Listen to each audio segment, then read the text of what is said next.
a truth wire going.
Shall we begin?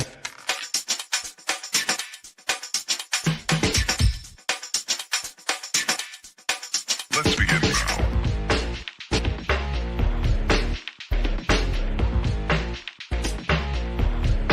Let's begin now.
This is not a drill.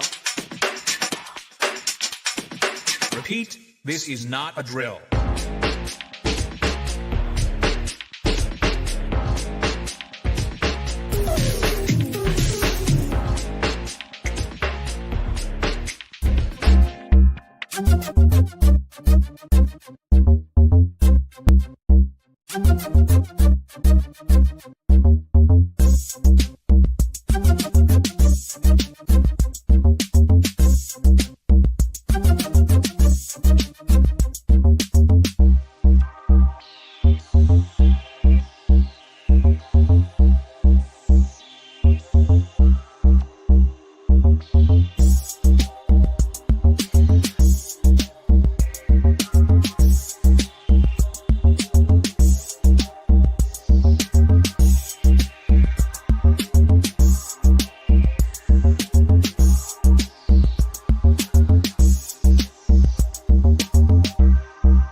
Welcome to the show. Jayme, start the video. The one that says start the show with the video.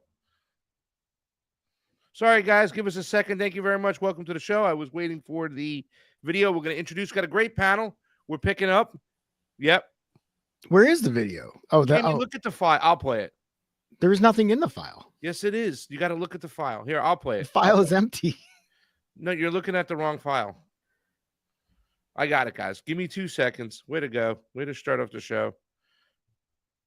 You know, it's good that I can run the thing from the StreamYard myself. Here we go. Let's get this rolling.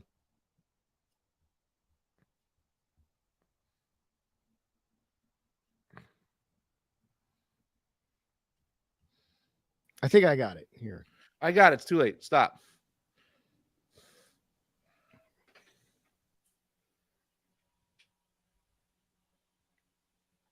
Let's talk about Luigi Mangione. Luigi Mangione's story is a potent mix of personal tragedy, social frustration, and the fallout of systemic injustice in the American healthcare system.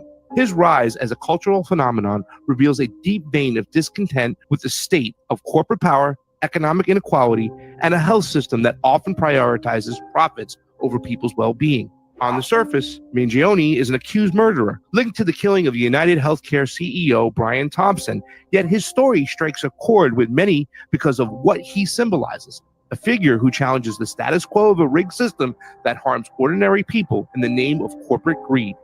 This paradox between his alleged crime and the lionization he has received highlights the frustrations many Americans feel about the healthcare system's failure, particularly in the wake of the opioid crisis and the COVID-19 pandemic.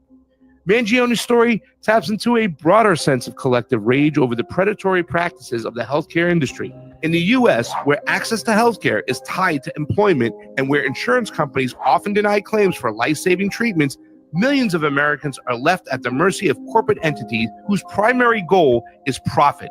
CEOs like Brian Thompson, who embody the upper echelons of this system, become easy targets of public fury. Mangione's manifesto, Deny, Defend, Depose, reflect the strategies these corporations employ: deny people health care, defend their profits at all costs, and depose any threat to their dominance. For many people, Thompson and other CEOs represent everything wrong with the system: obscene salaries, minimal taxes, and policies that prioritize corporate profits over human lives. This resentment has fueled populist movements on both the left and the right as individuals and communities struggle to make sense of a world where economic inequality continues to widen and the healthcare system exacerbates that divide. What's particularly striking about Mangione's rise as a folk hero is that he is perceived as standing up against this system. While his alleged actions were violent, the emotional backdrop is a narrative that resonates with people who feel betrayed by this system. He's seen as a symbol of resistance, albeit in a tragic and destructive form. This is not unlike the way figures such as Robin Hood are mythologized, not necessarily as morally righteous, but as figures who fight against the corrupt system on behalf of the disenfranchised. With that being said, I have just one question for you. If in fact Luigi Mangione pulled the trigger on that day, in your mind, is he a hero or a villain? I'd like to hear from you. Welcome to the show, everybody. Thank you so much. I am Craig Pasta Jardula. This is Pasta to Go. Kind of like messed up with a little truth wire. We're probably going to have a little homeless left following. Oh, we got all these symbols going. But I brought on an awesome panel. We're going to do kind of like a union of the unwanted. Not that big, but like a small one where we have a big panel, multiple guests, because we got to get to the answers, get some answers for what's been going on with Luigi Mangione.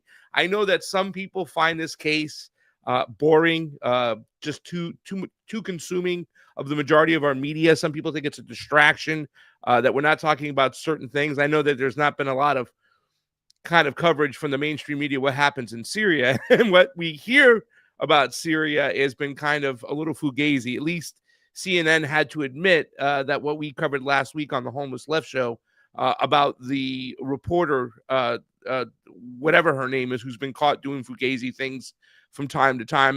They had to admit that prisoner that they acted to discover, like they went in there like, oh my God, we found a prisoner. I couldn't believe they did this. I mean, that's how stupid they think you are, ladies and gentlemen.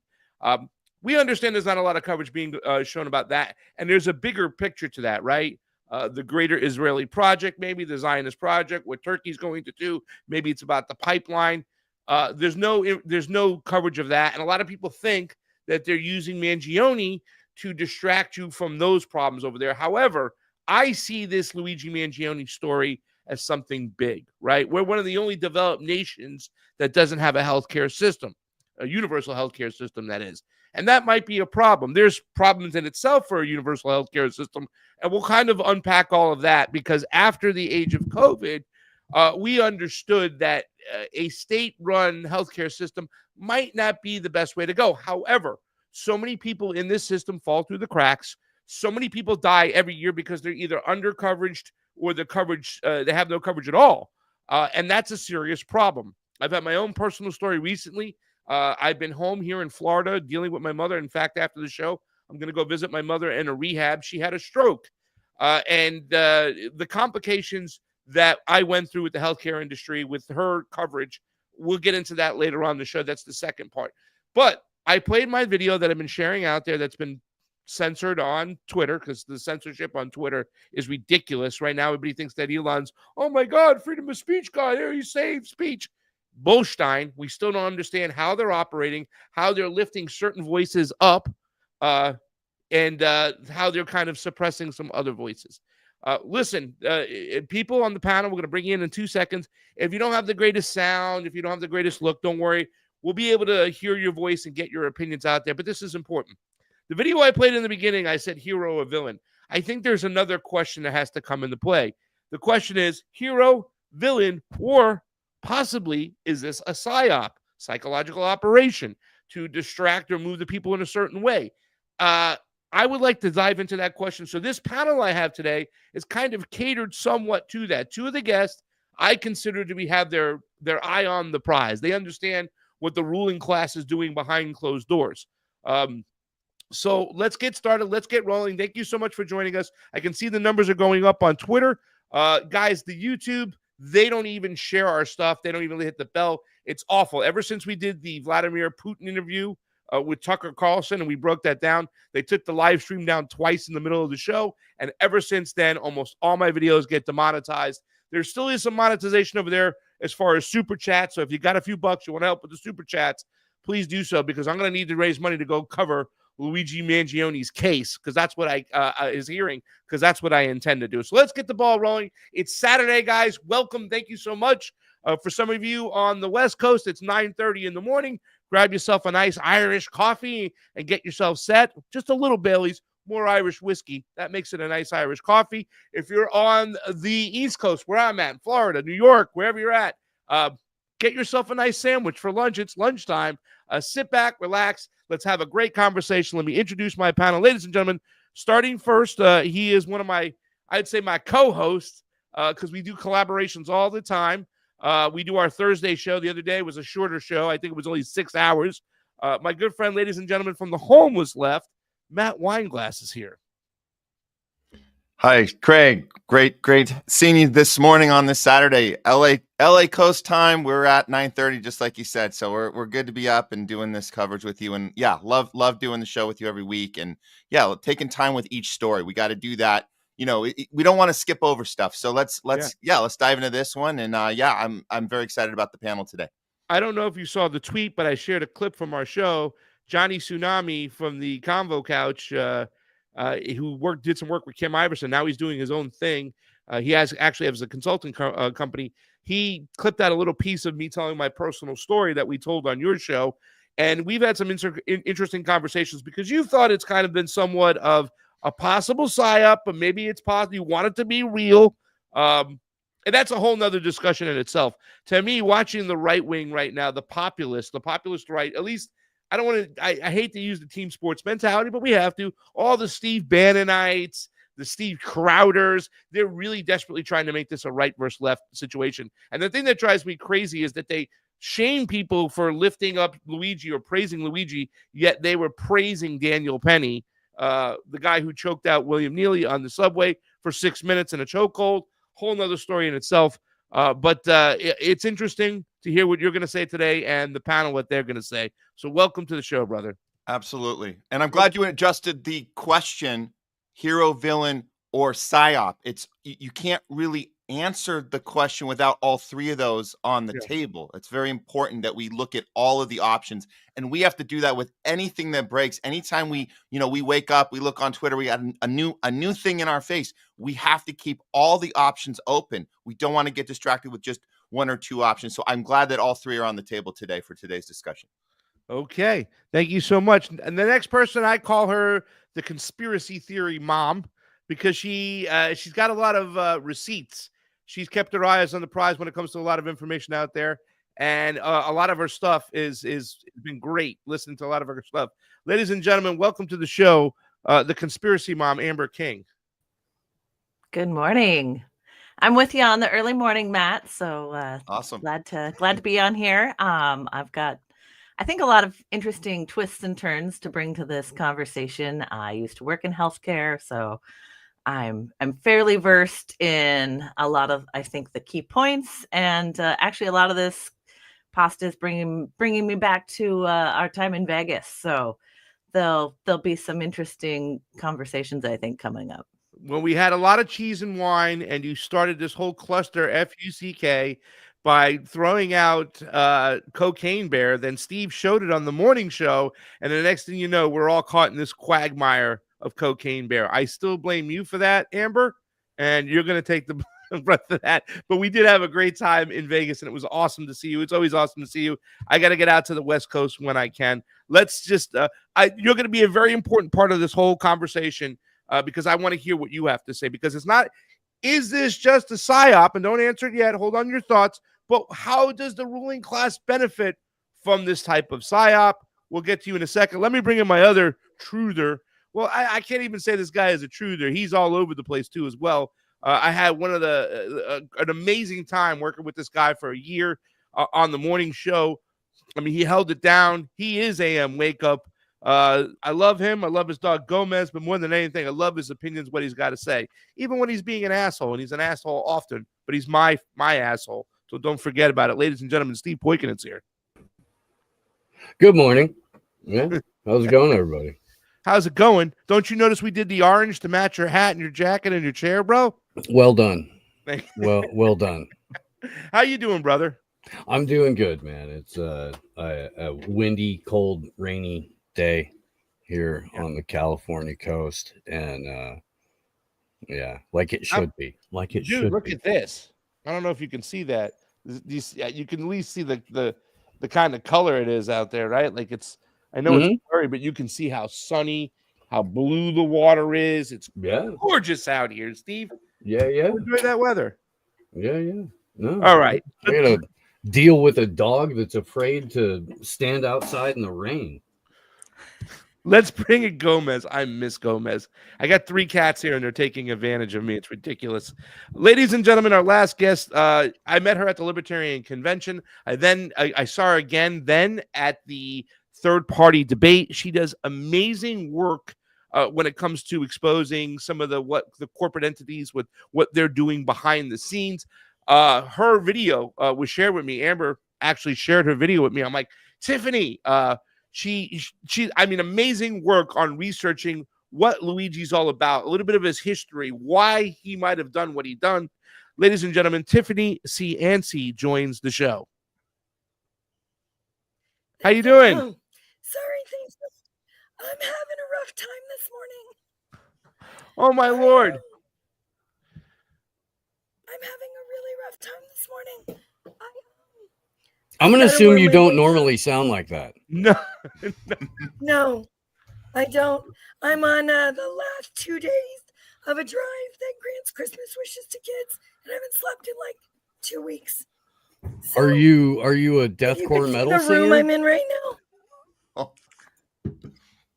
Literally, like, just gifts everywhere. I'm in a storage room. We have 24 families to deliver to today, and I'm taking a minute out for you guys. All right, so here's what we're going to do then. Since you have this warm voice, up in a minute. Yeah. What we're going to do is we're going to let you speak first and then let you go, because this voice, I don't want to drain this voice, but I just want to get your Don't do that. It'll get better in a minute. You go first. You go first. It'll warm up in a minute. It will get better? You sure? It will. Okay. Yes. All right. So let's start off with the first question then. Hero or villain? You did a lot of information. You've done a lot of videos. You got a TikTok video out there, Tiffany, and you talked about Luigi and some of his history. I believe that the term was called utilitarianism, which is what it's that doing what's better for the greater good, right? Utilitarianism, which is a way sometimes that governments will justify wars or invasions or regime change. But in this particular situation, it was the thought process that since he was studying utilitarianism, he had taken out Brian Thompson, the CEO. Once again, this is alleged, ladies and gentlemen. Luigi, it's alleged. But the reason why he would take them out, what are your thoughts on why he would do this? What does he hope to achieve if he did, in fact, did this? And is he a hero or a villain, Tiffany? So I want to be really careful. Governments might try to use utilitarianism to justify war, but generally it's nationalism or national interests. For Luigi Mangione, the way that he's thinking online, at least when you look at the way he's advanced his thought processes, he's looking philosophically at the difference between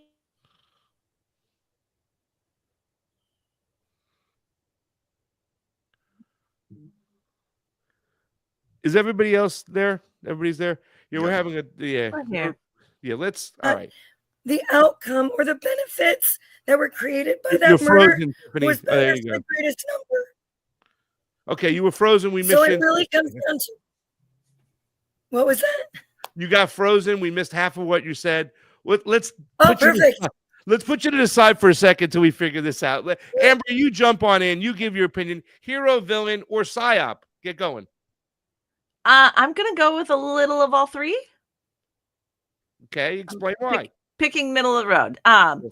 So I do definitely see the kind of angle toward him being that, rich kid about to inherit a shit ton of wealth, magically gonna be taken out, so he's not able to be receiving any of his inheritance.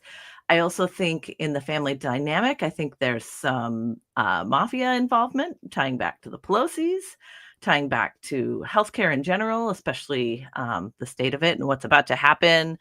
I shared a link earlier, and George Webb actually did some fantastic reporting that I've been kind of following along the lines of that. He's tied into the Casa Nostra family, which has been backing Pelosi, has ties to the five families, Lucky Luciano. It really is kind of going back. And I saw a headline this morning that Pelosi made $28 million on a hotel that's never turned a profit during COVID because of federal funding. So you've got a lot of different ties. It really brings in a whole new level. They're saying there's so many different similarities between like the gun used, weather, the angle, you run the scenarios through some predictive assistance, and it's almost dead on with mob killing. Okay, let's tackle the killing. I'm going to tell you this right now, that Luigi Mangione is definitely not the mob type, right? The mob is completely different than it was back in the days. Trying to connect Luigi Mangione to Lucky Luciano, I mean, that's just a stretch. That's a bridge way too far. This is 2024. You know what I'm saying? I mean, it's ridiculous.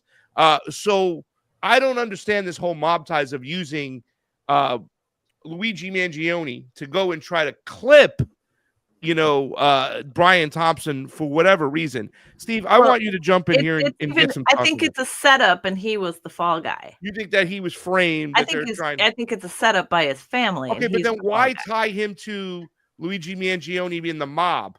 You know what I'm saying? Through his family has been running that area for the Casa Nostra for 100 years. Luigi Mangione's family for the Cosa Yes, Nostra. Yeah, I think that George Webb, and I love George Webb's work. I think he watches too many movies. I really do, because it's the mob is not what it used to be. It used to No, have a it's lot of not. political But power. This is Pelosi's, years and years ago. You know what I'm saying? put it this way, Mangione's family and the Pelosi family have very close ties.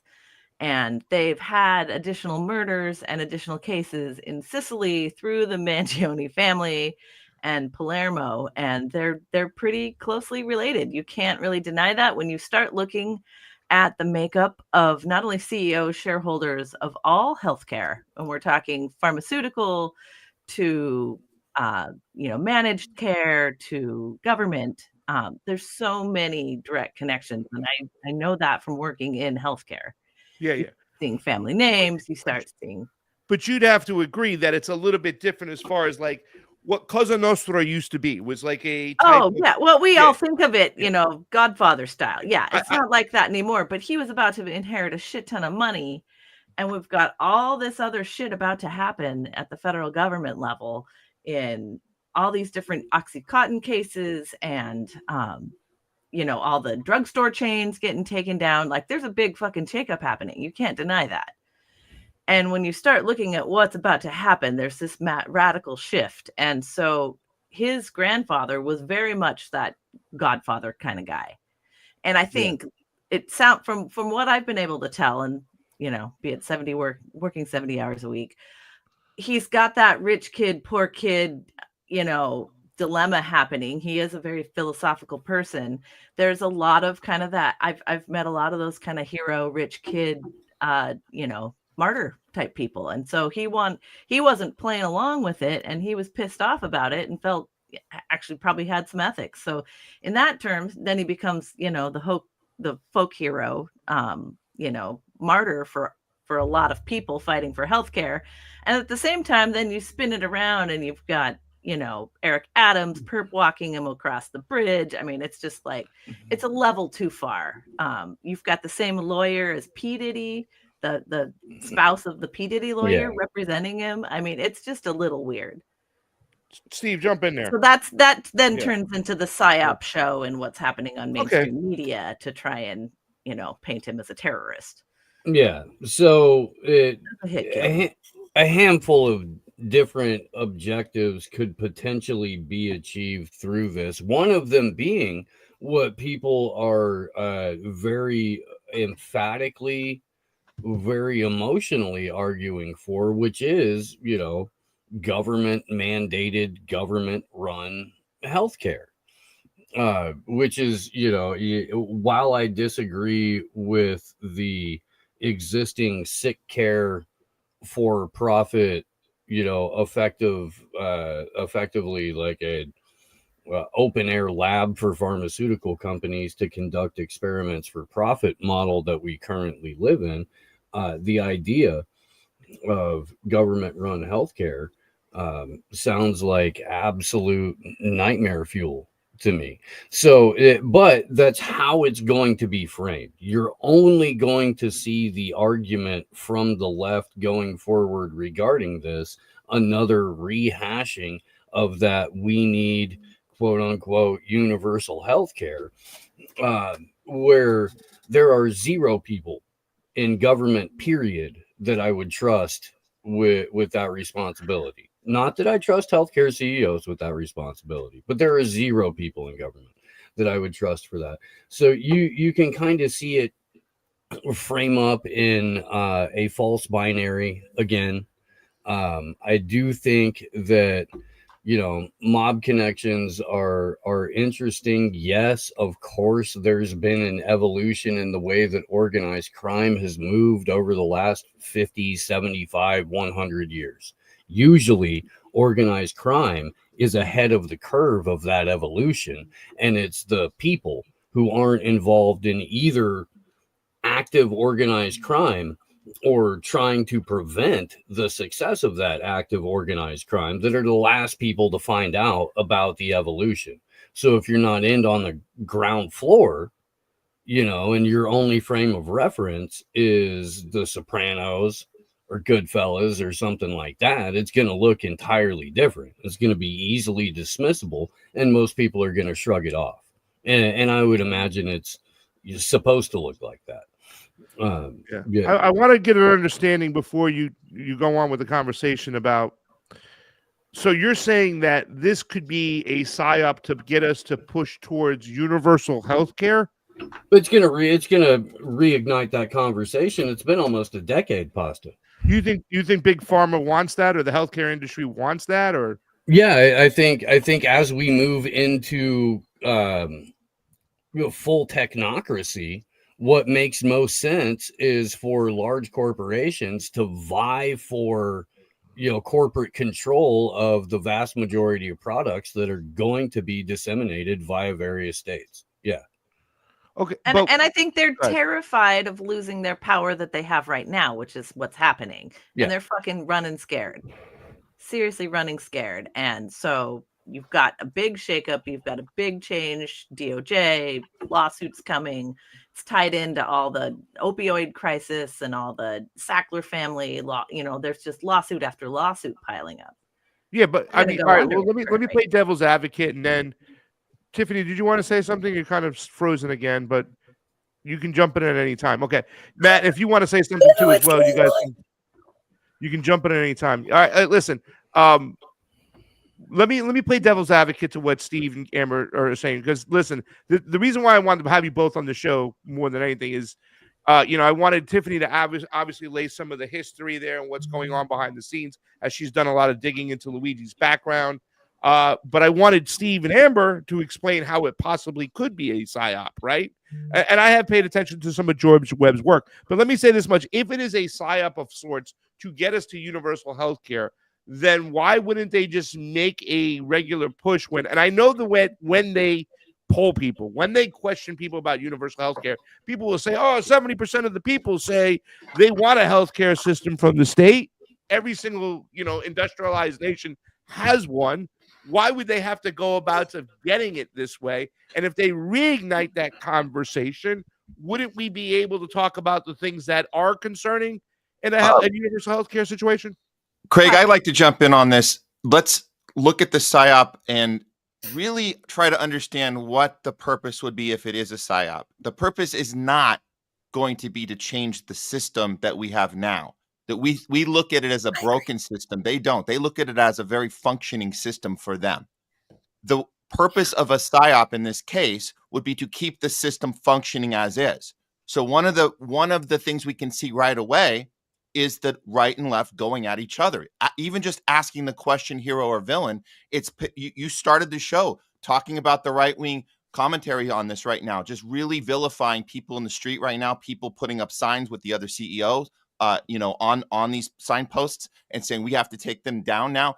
The people in the street are the villains. That's how it works. You pit people against each other and you keep a system running as is. That's what the psyop operation would be if it is that. And I have seen a lot of red flags. Unless you're in the middle of a great reset, Matt. Unless you're in the middle of a great reset. Unless you're trying to transform all of these systems and institutions at the same time. Unless you've implemented an unelected bureaucracy called Doge in order to usher in the era of AI governance, unless you're trying to move people away from all existing traditional models of how we've done this into a brand new technocratic futuristic model of how to do things. And then it's okay to expose the system, lay it bare, and show people what the flaws are. That's exactly what 4 years of Joe Biden was. We're going to show you that even if you think you vote, we're still going to give you a demented, kid-sniffing weirdo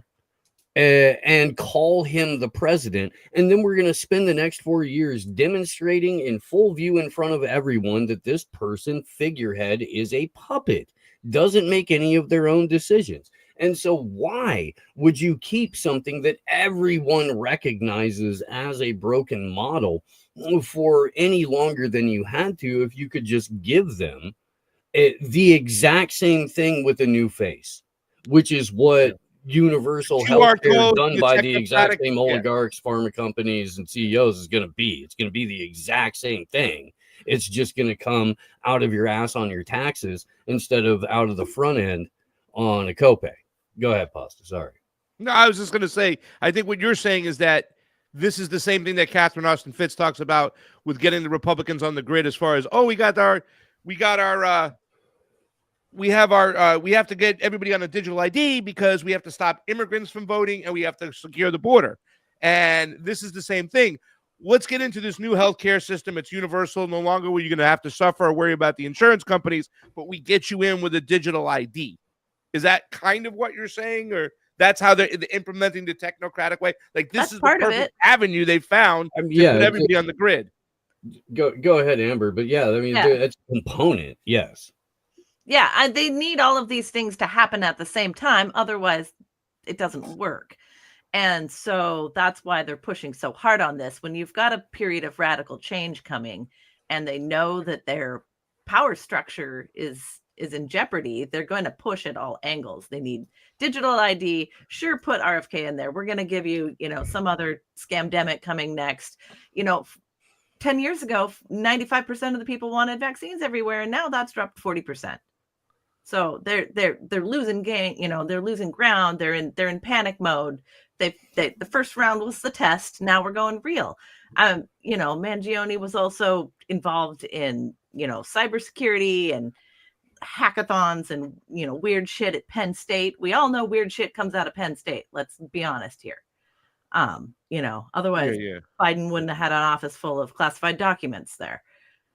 I just don't think they're scared to death at all. I think that's an act. They're I think not. this idea of parading Luigi out there in the orange jumpsuit. $50,000 worth of tactical gear around him. Like, come on. I think they're going through this charade of being afraid. I think the only time they will actually be truly afraid is when we align. We talk about this all the time on the show with every other topic. You got to align a real populist move in the street. And you can't have that if the left and right are at each other's throats right now, calling each other the enemy. It's just, you could see this model every single time. We saw it with Black Lives Matter. It's insane. The fact that, look, they want right wing wasn't into Black Lives Matter. No, I'm saying, look at that as a blueprint for what this is. It's like we're gonna have some change. Finally, George Floyd. Finally, we can see the police brutality. We're gonna do something about it. Look, the whole world's in the street. You look, all the different countries had people in the street for George Floyd. Something's happening. Nothing happened except we got more money for police, more money for security purposes. So we were just pushing everything the exact opposite way that people thought. Just because you put one cop in jail for one thing on camera, that's it. And so it's like, and at the end of the day, you're still having a left and right saying F you to the other side. You're the problem. How dare you? And you move on. You keep things the way they are with more money for the thing that you want. And so it's the opposite conclusion versus what in the moment we get emotionally excited, right? We're emotionally excited when we see this, delay, deny, defend on all these different, signs right now. And we're getting excited. Something's happening. But at the end of the day, it's going to be exactly the model we're in right now. But we're going to think that something happened because one CEO got taken out. But that's all it is. And meanwhile, you got this whole cover up with Nancy Pelosi that we started getting into. That maybe there was a purpose why Brian Thompson had to be taken out. Maybe there's a reason. Networks.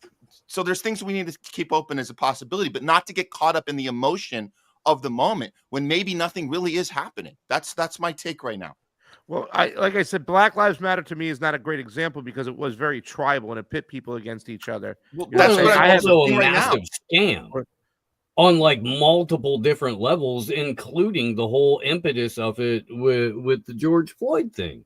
If we're just looking at the marketing of it, it's what Matt was talking about. But if you look into what even that limited hangout documentary, Follow Minneapolis, but more specifically, the work that Miriam Hanine has done on the George Floyd thing, you realize that it's much, much, much more than just, a freaking Soros back color revolution in the street. Like the actual event itself, pretty significant. But what that got you was the destabilization of every major city in the United States nonstop for years. It got you to the point to where over 30 major U.S. cities have stopped reporting crime stats. It got the destabilization of the country underway so effectively that people are going to be and have been begging for authoritarian strongmen to step in and get a hold of the situation. So that's what the objective recognized as far as that goes. Yeah. Making an example, right? Like I think that's what you do in these situations. You make an example of the people that went too far. I think that we're doing that right now. We're protecting a CEO. This is the argument on the right. We have to look at this. This is serious. They're getting half the country riled up about protecting the CEO that got killed and his poor old family. That we have to, like, that's not okay. And you charge this guy with terrorism. Let's talk about that part. How are we charging this guy as a terrorist? This is part of the divide. This is like, we teach people a lesson. You say, you don't do this. This is the special type of person. We have to protect him. He's providing healthcare for all these people. You might disagree with it. Well, go get another provider. Stop complaining and don't commit acts of terrorism, or you're going to end up like Luigi, they're going to be holding him to the death penalty for this. This is making an example. This is not pushing the case forward. And I don't think we're going to see a change in the healthcare system. They're just protecting it. I would say the terrorism charges go a long way to support Amber's position on this. They do. That these people are absolutely shitting their pants on a lot of different levels over potentialities. If you're in insurance, you're in risk assessment, right? Yep. Isn't that one of the core components of the insurance game? And you've got a lot of insider trading happen. You've got a lot of pending lawsuits in regards to the insider trading. Brian Thompson wasn't set to testify against Pelosi, but there could have been a very serious claim. Paul Pelosi invested $500,000 to, I think, $1.2 million in Palo Alto Networks that was investigating the cybersecurity of the United CEO. Yes. Basically they were insider trading, and they were covering it up with this supposed cyber hack. And so there was a lot of direct ties.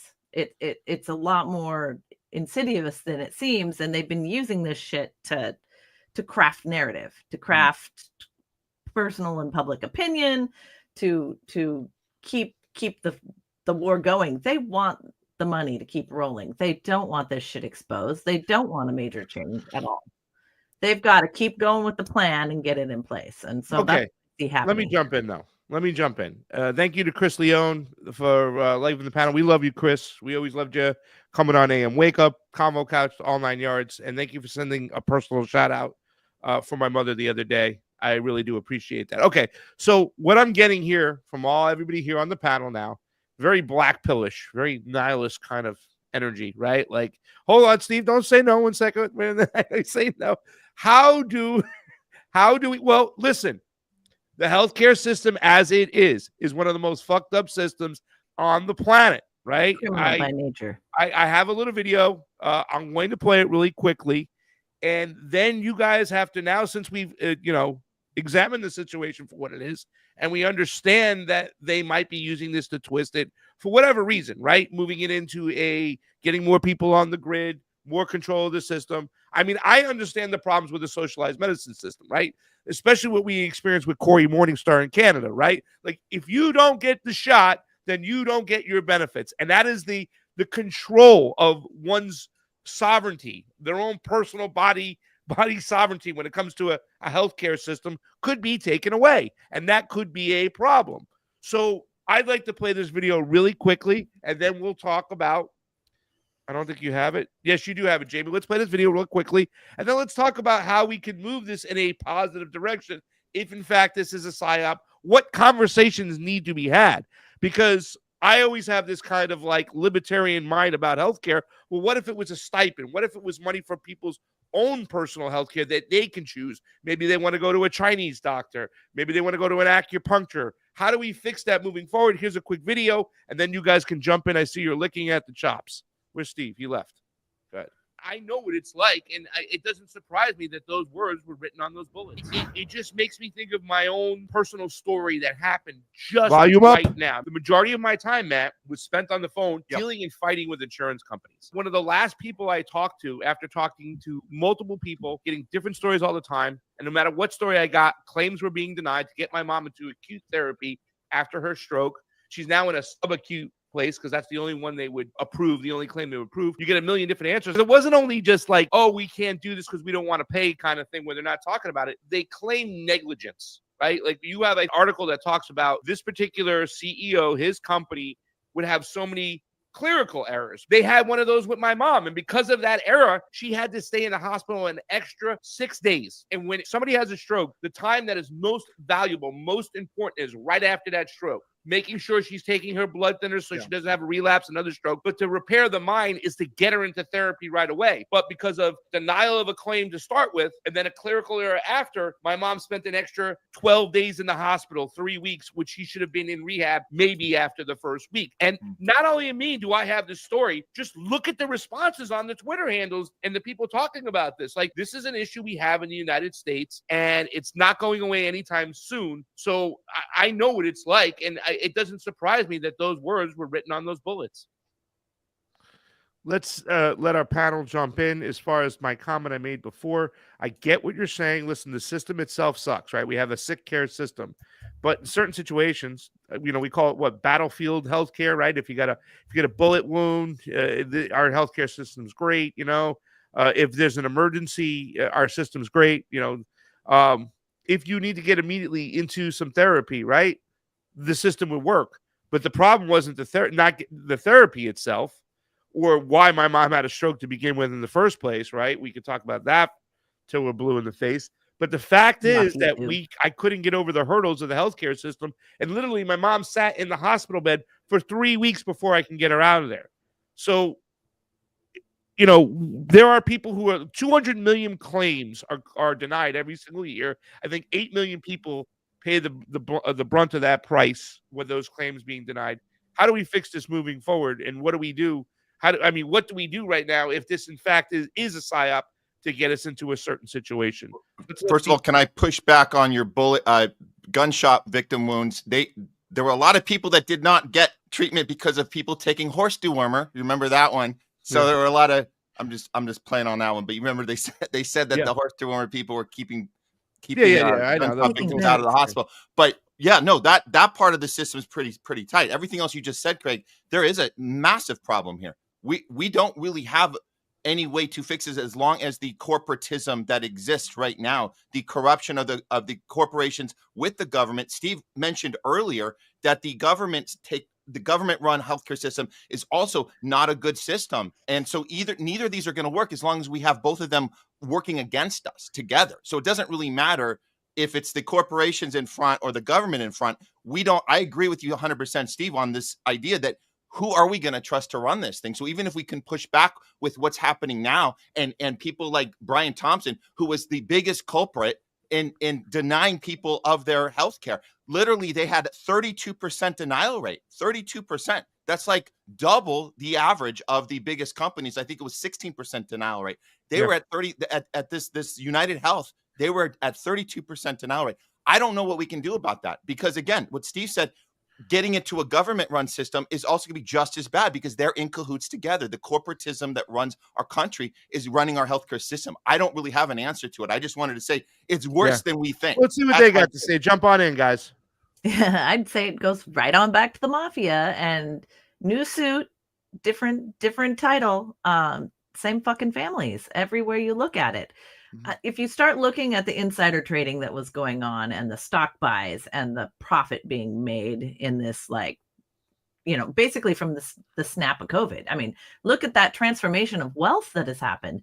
And then you're throwing a single mom in jail in Florida for saying those three words. What in the actual hell is going on? So now you've got, we're getting the lockdown. She said you're we next. Got the perp walk, that's the thing, right? She said you're next. Yeah. So I guess that's what the FBI flagged that call and handed it over to the Florida. Was it a sheriff? I think that took him in. Was it a police chief? I don't know if it was but please. It's seriously fucked up in this country. I don't know. Yeah. I don't have any good answers on how to fix it, but I definitely know, it's not hard to see what's happening, unfortunately. And I think he's a fucking patsy. I think he's being set up in a bunch of different ways for a bunch of different reasons. And it'll never be on mainstream TV, and we'll probably get taken down like we always do on half the platforms. We try to put the truth out because people don't want to have this actual conversation. What is happening behind the scenes in all the denied claims, all the denied, people being murdered. This is murder care in America. This is CEO instructed murder care now. Let's be honest. And they don't want the gravy train to stop rolling, whether it's from Congress, whether it's, from lawsuits. They want to keep this rolling. And so they're buying and selling. And, this is going right back into that perfect profit circle. It's tying back into, having the means to control the lever on people's lives, on their finances. I mean, number one cause of bankruptcy in the United States. We pay the most. We have the worst outcomes of any industrialized nation. We pay the most for it. They're fucking filling these goddamn bills in Congress full of bullshit. Another 10 biolabs in there. They're pushing it forward on us at all levels. And again, on the back end, insider trading, collecting billions. They were all being indicted, and it's coming home to roost. And so they got freaked out. This fits the bill for a lot of different reasons. And they get to keep business as usual. Mr. Poikonen? Yeah, for as long as they can keep that business as usual going. But okay, the healthcare industry is going to have to shift gears in some way, shape, or form because people can't afford to pay them anymore. Yeah, they just can't. I mean, the people who aren't middle class or upper middle class have been doing doctor visits by emergency room for decades, and that's just it's so, medical debt and medical malpractice are, out of freaking hand. So once you've successfully broken the population, then you can give them a solution. And that solution is just going to be, instead of the private-public partnership, here's the public-private partnership. Yeah. And that's the bait and switch. It's going to look less private-facing, more public-facing, while intelligence and governance and things like that go more private-facing, less public-facing. Yeah. And it's just, we're in this period of accelerated inversion right now. And there's no way around recognizing that unless you just want to bury your head in the sand. I think that's an important point to bring out too, Steve, as well. That, okay, if the individual can no longer afford to pay for the health care that they went bankrupt for, let's create a universal system. We'll just use the American tax dollars across the board to pay out for those systems. And something, it's kind of crazy because the way the system works that I just learned is that if there is an insurance company that has deductibles and there's a facility that's taking somebody in, they have to go and collect the money for the insurance companies. If it's the Medicare system, they could just write it off and the state will pick it up. And so it is kind of like, I'm glad we're having this discussion because now I'm seeing more of how this could be twisted and turned. Can I ask a question here, guys? This, in theory, this sounds like something that makes sense, that they want to make this transition and this would be opportunity to do it. Why wouldn't they have just done this 4 years ago with COVID? They had everything in place to do this. They had this opportunity to say, we got to help people, this deadly disease. Let's get everybody let's switch the system over so everybody can have treatment and have it all be. Why wait till now? And because they're waiting till now, what needed to change to make it viable for it to happen now and not then? So I need to know what is the difference of 4 years ago to now, that now it makes sense to do this. We have a health crisis. Yeah. No, I'm saying that was a health crisis, right? No, and it was a pandemic of a PCR test. They created a health crisis. Most of the American people fell for it, and they would have been willing at that time to do this exact thing. I don't think enough people did fall for it. That's the problem. That's why they couldn't use it then. Yeah, they had to run the test. Okay. live fire exercise. Yeah, they had to run the test, and now that they have their data, and look how much technology has changed in the last 4 years. Okay. Now they've got mRNA and acceptance of technology too. Yeah.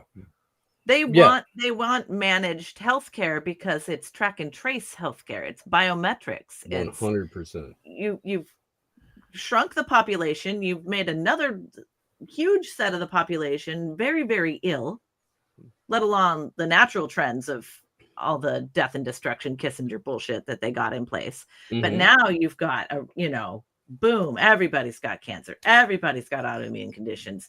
1 in 3 children has a chronic health condition in the United States. Like it's bad. You got to remember that the same people that have had multi-generational, multi-century plans are the exact same people that made the population an instant gratification culture incapable of thinking long-term. Or even in 4 to 5 year spans, let alone decade by decade spans. Yeah. I also have to add on to what Amber said too as well, that they made a smaller part of the population, meaning the 1%, even more rich with COVID-19 too as well. So I mean, I think it's just a genius play by the ruling class now to, all right, so if the individuals can no longer afford to buy a house, they can no longer afford to buy groceries, how do we get our money? Because they're not thinking how do we get the economy working again so people can pay the bills. It's like, let's use it collectively through taxes, and we'll use the tax money from the state to pay these hospital bills because everybody's now on the system that's universal. It is kind of genius when you do think about it. I think the only way we can turn around in 5 years and say, what the hell do you want, people? We gave it to you. What's wrong now? Yeah, true. Which leads us to another discussion of like, what do we have to do moving forward as far as getting a system? Like, I agree that I think that taking care of yourself first and foremost is the most important thing, right? You used to say on AM Wake Up, make bullets, grow your own food. Eating as many healthy foods, being less dependent on the state is very important, but that's a hard thing for the majority of people to do, right? I mean, I know a lot of people who have looked at a lot of Derek Brose's work when they talk about it, and they're like, yeah, we tried that in the 60s and the 70s, and it didn't fucking work because the state is too powerful, and you can't just unplug from the system. You have to change the power mechanism to make this work. You have to know what's coming at you. On that, please, go ahead, Amber. You got to know what's coming at you to be able to dodge and duck and weave. I mean, it's coming into that controlled police state, controlled healthcare state, the internet, another controlled, like every single space you're going to enter is going to be tracked, traced, recorded, surveilled, AI data mined. They've already let the genie out of the bag with that. And we're just being dumbed down into this. We're fucking batteries. Like back to the Great Reset. They literally just want us for batteries at this point. It's useless eaters. We're super. We're here to. Some of us will be a little bit lovely to be able to have a little bit more attention. You'll be able to pay to have your genetic modification for the children. So we'll have a set of workers. We'll have a set of the military class. Well, you're being put in the box, but once you're on the dole, you're on the fucking dole. Yeah. Wow. I don't have a better. I wish I was more happy about it. The funny thing is when people start asking me questions, I'm like, I don't know what to do, but I can tell you what not to fucking do at this point, right? Like we understand it. Listen, the only way I think that we get to the bottom of this is I got to go talk to Luigi. So I'm going to try to get out to New York, try to get in there, try to see if he'll give me the exclusive, you know what I'm saying? Maybe my Italianness and tell him that we're third cousins. I was going to say, the part of my original, he's all three and going back to the Casa Nostra and, President-elect Pelosi at some point in the in our future, or not Pelosi, but what's the Newsom, Newsom. He'll be the next up. They're picking and playing this game of politics, Hollywood, media, healthcare, pork bellies, like you name it. They've got the when you have the rig on the game, you know how to play the fucking game. and the 5 families going back to, Knights of Templar. They know how to play the game. We're not in that game, unfortunately. We get to bitch about it and expose it and keep calling them out for their bullshit, get in the streets, get on a farm, all those different things. But we're not playing that game. What if this was an act by himself? There's a lot of things that kind of like, Steve, you were big on telling people, hey, get a 3D printer, right? It's like, like people, to me, that and the monopoly money, it's like almost like he was trying to say something. Can you guys think of a positive a positive maybe situation that can come out of this whole Luigi thing? Look, listen, Craig, I said on our show, I am hoping that this is legit. I hope he's legit. I really do. And we're going to find out more in the weeks to come. But there's so many questions that if you do get a chance to talk to him, I mean, there's so many questions. Like, why would you allow this McDonald's thing to happen? What is wrong? It's almost like he wanted to get caught. Then you walk. If you want to get caught, you walk right in. You say, "I'm the guy. I'm the mother effing guy. Here it is. This is what." And then you give that manifesto. You're thinking wrong. Wait, he wanted to maintain his innocence so he can have a hearing, right? So therefore, it's in the not cut and dry. Talking about, if he confesses to it, forget about it. Okay. I'm saying there are reasons why he could have wanted to get caught. I just want to know if you guys can see a positive outcome here with this whole situation. I mean, the positive outcome for any of these situations is that people look at it, go, none of this makes sense. It's ridiculous on its face. I don't freaking believe it. I'm gonna go check out something else. That's the best positive you can really hope for, because you can't kill healthcare by kill a for-profit model of healthcare by killing one CEO. You can't do that. It's not going to happen. These people are designed to be replaceable. Mm-hmm. Most of them understand how replaceable they are. It's why they're so fragile in the first place. So it's Texas Slim says it all the freaking time. Change your consumption model. Better things start to happen for you. And that means everything. That means change what you put into your body. It means change what you put into your head. It means change what nourishes your spirit. It means all of that, all incorporating. And it's the more that we get away from, trying to participate in games that we're not allowed to play in the first place, the more we have the ability to actually create and build something. I can't stress this enough, dude. It's incumbent on everyone that's doing this to create the culture that we want to live in, not be forced to react to the culture that's been forced on us. We don't have to play these stupid freaking games. We don't. Yeah. But Amber, you do have to keep yourself informed of what the games are being played. Or sure. You don't have to get wrapped in them, but you have to.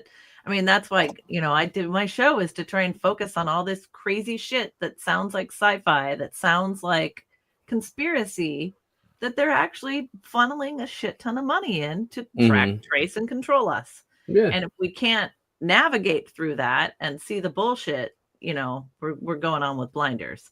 I mean, you look at how big is the California public retiree pension system. They're, it's the largest pension fund in the country. How old is a mob tactic of robbing a fucking pension fund for personal wealth? Like, that's as old as it gets, and that's kind of where this ties back to. They've been robbing and stealing, and they started having antitrust probes. They started having the insider trading. Now you've got a magical security, breach, and I mean, it's all too convenient for this to just be a one-off. Not only that, but I mean, the $24 billion that Newsom's taken to fight homelessness in California that nobody can account for. And he's, part of it. Yeah. Same thing. That guy steals everything. The controlled burns that never happened. He took the money for that. Where did it go? This is the same fucking family we're talking about, though. Yeah, This is yeah. behind He's the Pelosi's back to the nephew. Mangiones, Yeah. back to the Costa Nostra. Yeah, no, it's and I did mean, a lot of work with- how many times did I call freaking Nancy Pelosi mafia princess sitting next to you, Pasta? I mean, dude, this is like old information about her family and what their background was and what they're about. Yeah, the Pritzkers, everything's tied. I mean, you could tie that stuff to Kennedy. You can tie that to the mob. You can tie that to the state of Israel, for crying out loud. It's the same people. Yes, because when you're talking about Lucky Luciano, you're talking about the American Crime Syndicate, which is a merger of the Sicilian Mafia and the freaking Jewish Mafia. Yeah, Meyer Lansky. And rumor are, if you get a chance to talk to him, I hear he speaks fluent Italian.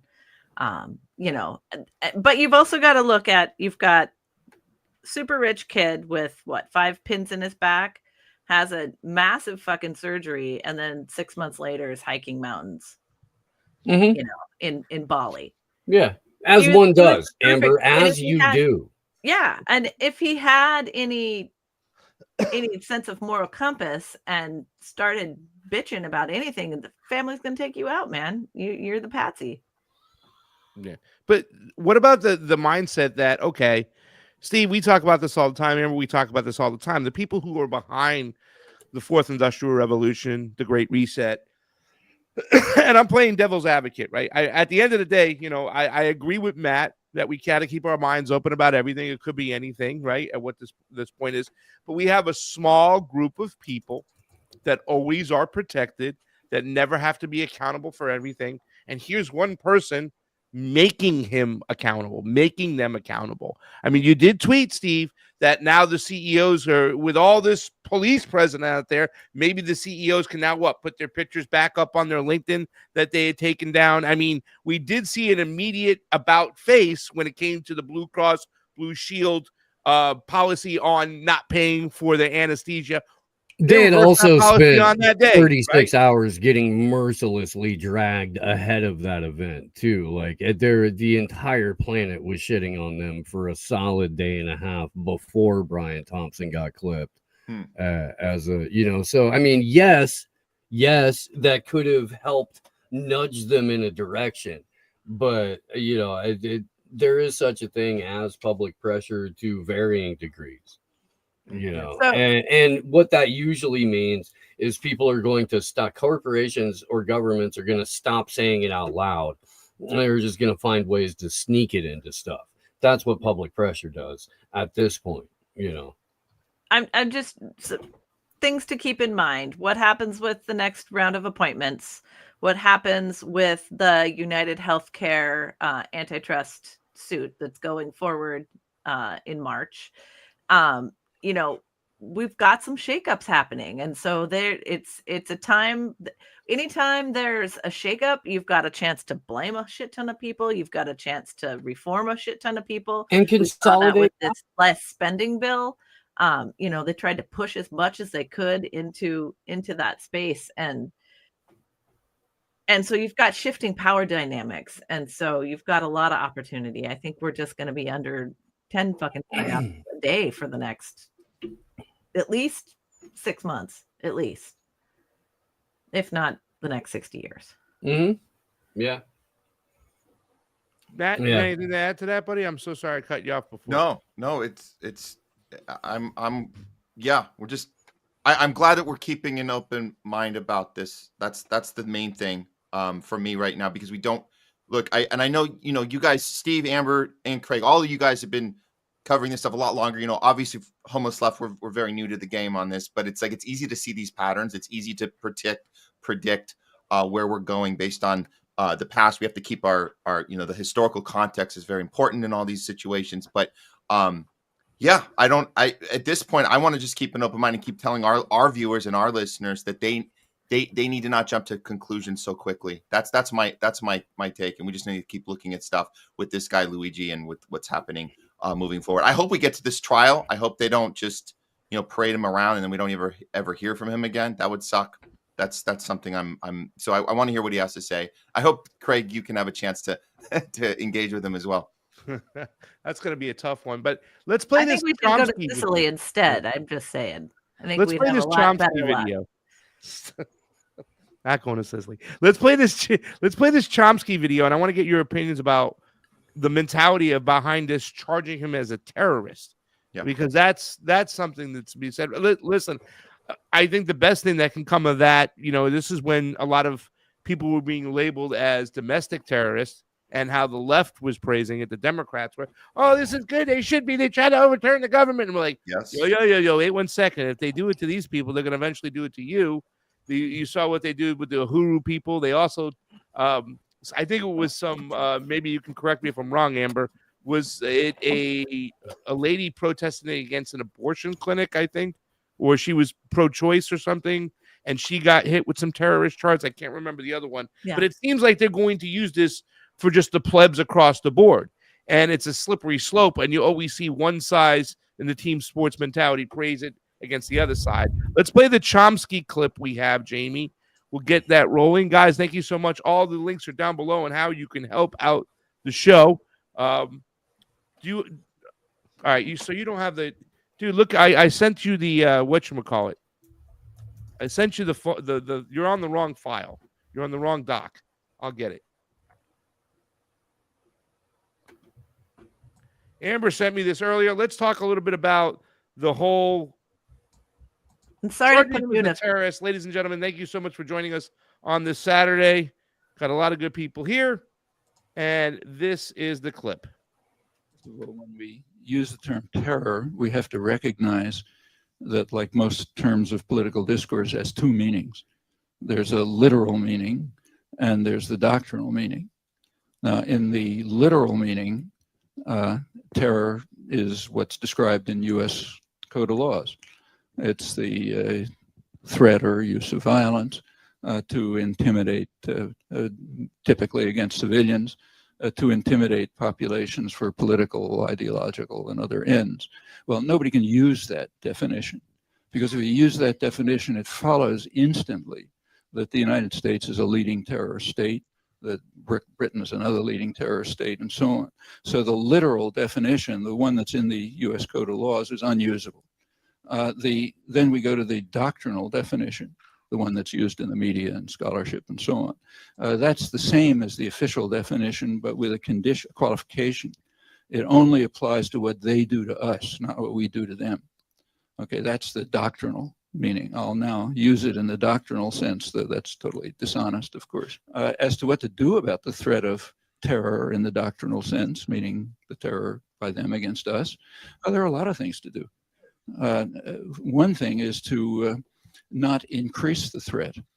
That's a simple step. Don't act in order to increase the threat. Now, the U.S. consistently, and Britain, act in order to increase the threat of terror. Not because they want terror, but because it's just not a high priority. So take the invasion of Iraq. As I mentioned, that was undertaken with the expectation, since amply confirmed, that it would increase the threat of terror. They expected it. It happened. Well, one of the ways not to increase the threat of terror is not to take steps like that that'll increase it.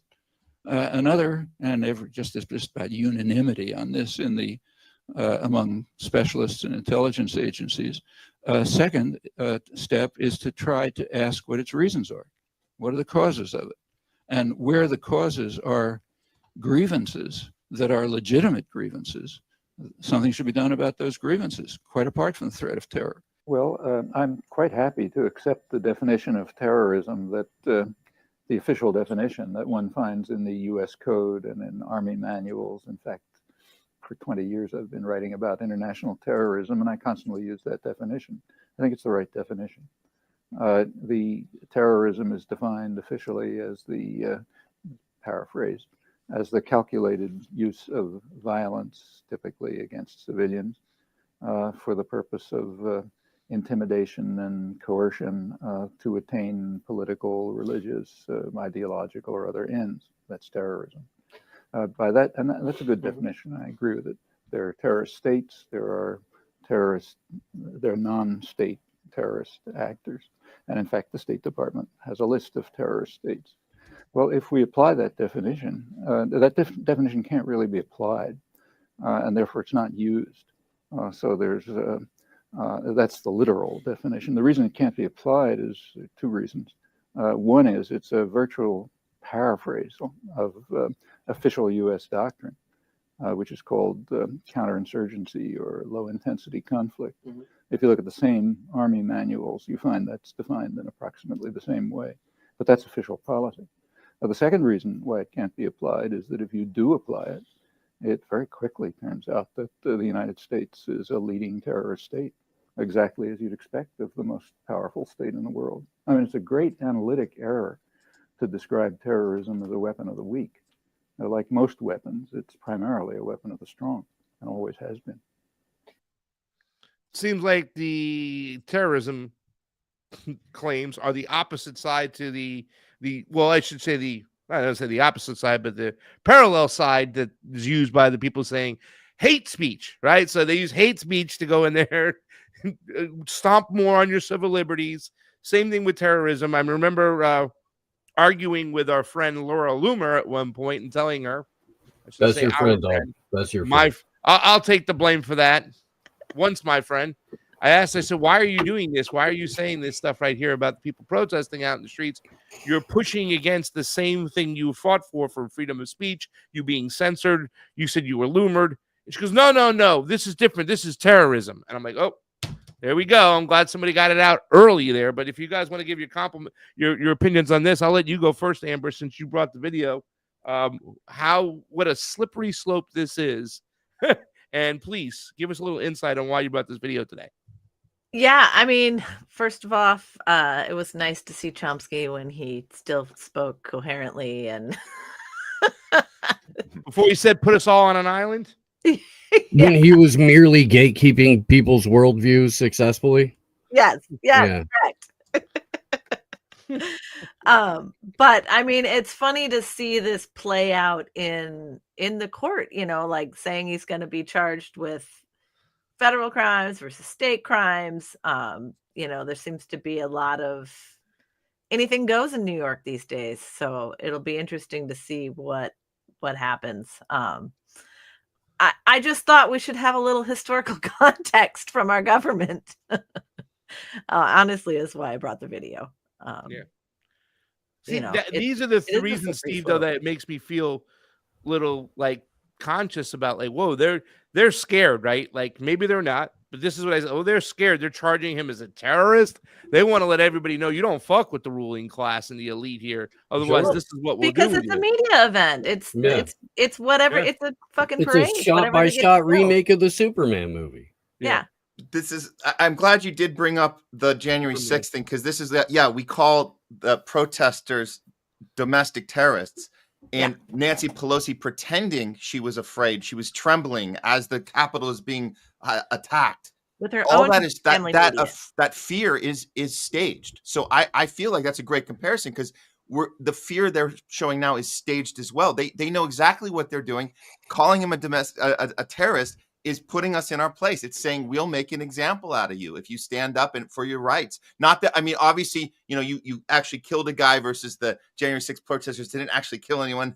But so that's a different thing. But the idea is that you make an example. Meanwhile, you got Netanyahu committing acts of terrorism, genocide on 2.2 million Palestinians, the International Criminal Court saying he's on a wanted list. He is a terrorist. As defined by mostly every country in the world, yet we're not calling him a terrorist. So there's absolutely, the Chomsky video tells the blueprint of how we use these words against the American people, against people without power. They get put in their place and made an example of, and that's exactly what's happening now. No, I don't think they're scared. I think they're just following the blueprint. Is Breonna Boston a terrorist? The single mom who got arrested? No, but that that's what, exactly. They're saying they're the people that don't have power. You label them the thing that you gotta use this verbiage that Chomsky's talking about to put people in their place and make an example of them. Yes. Yeah. I mean, they're literally saying she was a copycat. Yeah. I mean, it's we've gone a boat too far, kids. And on that 3D print a very rare gun issued to the OSS in 1943. I mean, how can she be a copycat? I know. Clearly, I think she got her kids too. We have to be careful with our language, and I know, and plus, I know you want to get into I want to hear more about your personal experience with your mom and what's going on with you talking to these doctors and having these discussions. But we have to be careful too, because we could say, you know, the rage that we feel, the same rage we saw, you know, we're seeing with Luigi, and we can be vocal and say, yes, we should do these things and stick it to the system.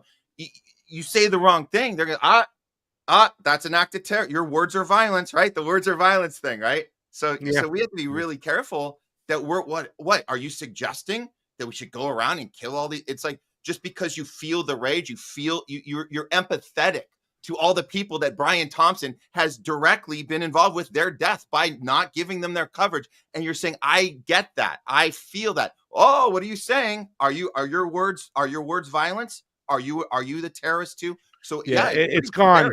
It's gone way too far. It's gone way too far. What do you make of the 3D printed gun though, Steve? Yeah.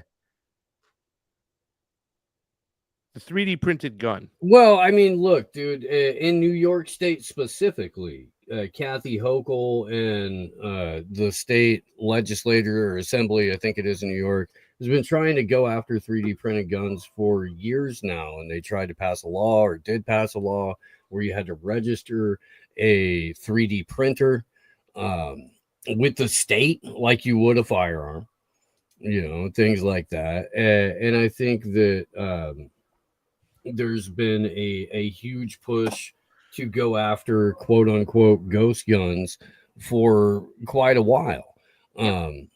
So it plays into that significantly. At the same time, if you're in an area where you don't have regulated 3D printers, get as many of those out as you can. You do that. Yeah, this allows them to open the door to go and make legislation to go after those 3D printed guns. But does it overcompensate? Or, I mean, doesn't the idea to the masses about 3D printers, doesn't that overcompensate for what they can do against it? In other words, okay, shit, we've been trying to go after these guns. Now we can use this to go after these guns. I think it sends a bigger message to the people out there. Oh, wait a second. 3D printers out here instead of, ghost guns. You know what I'm saying? Like, you know. Well, I mean, you demonize it,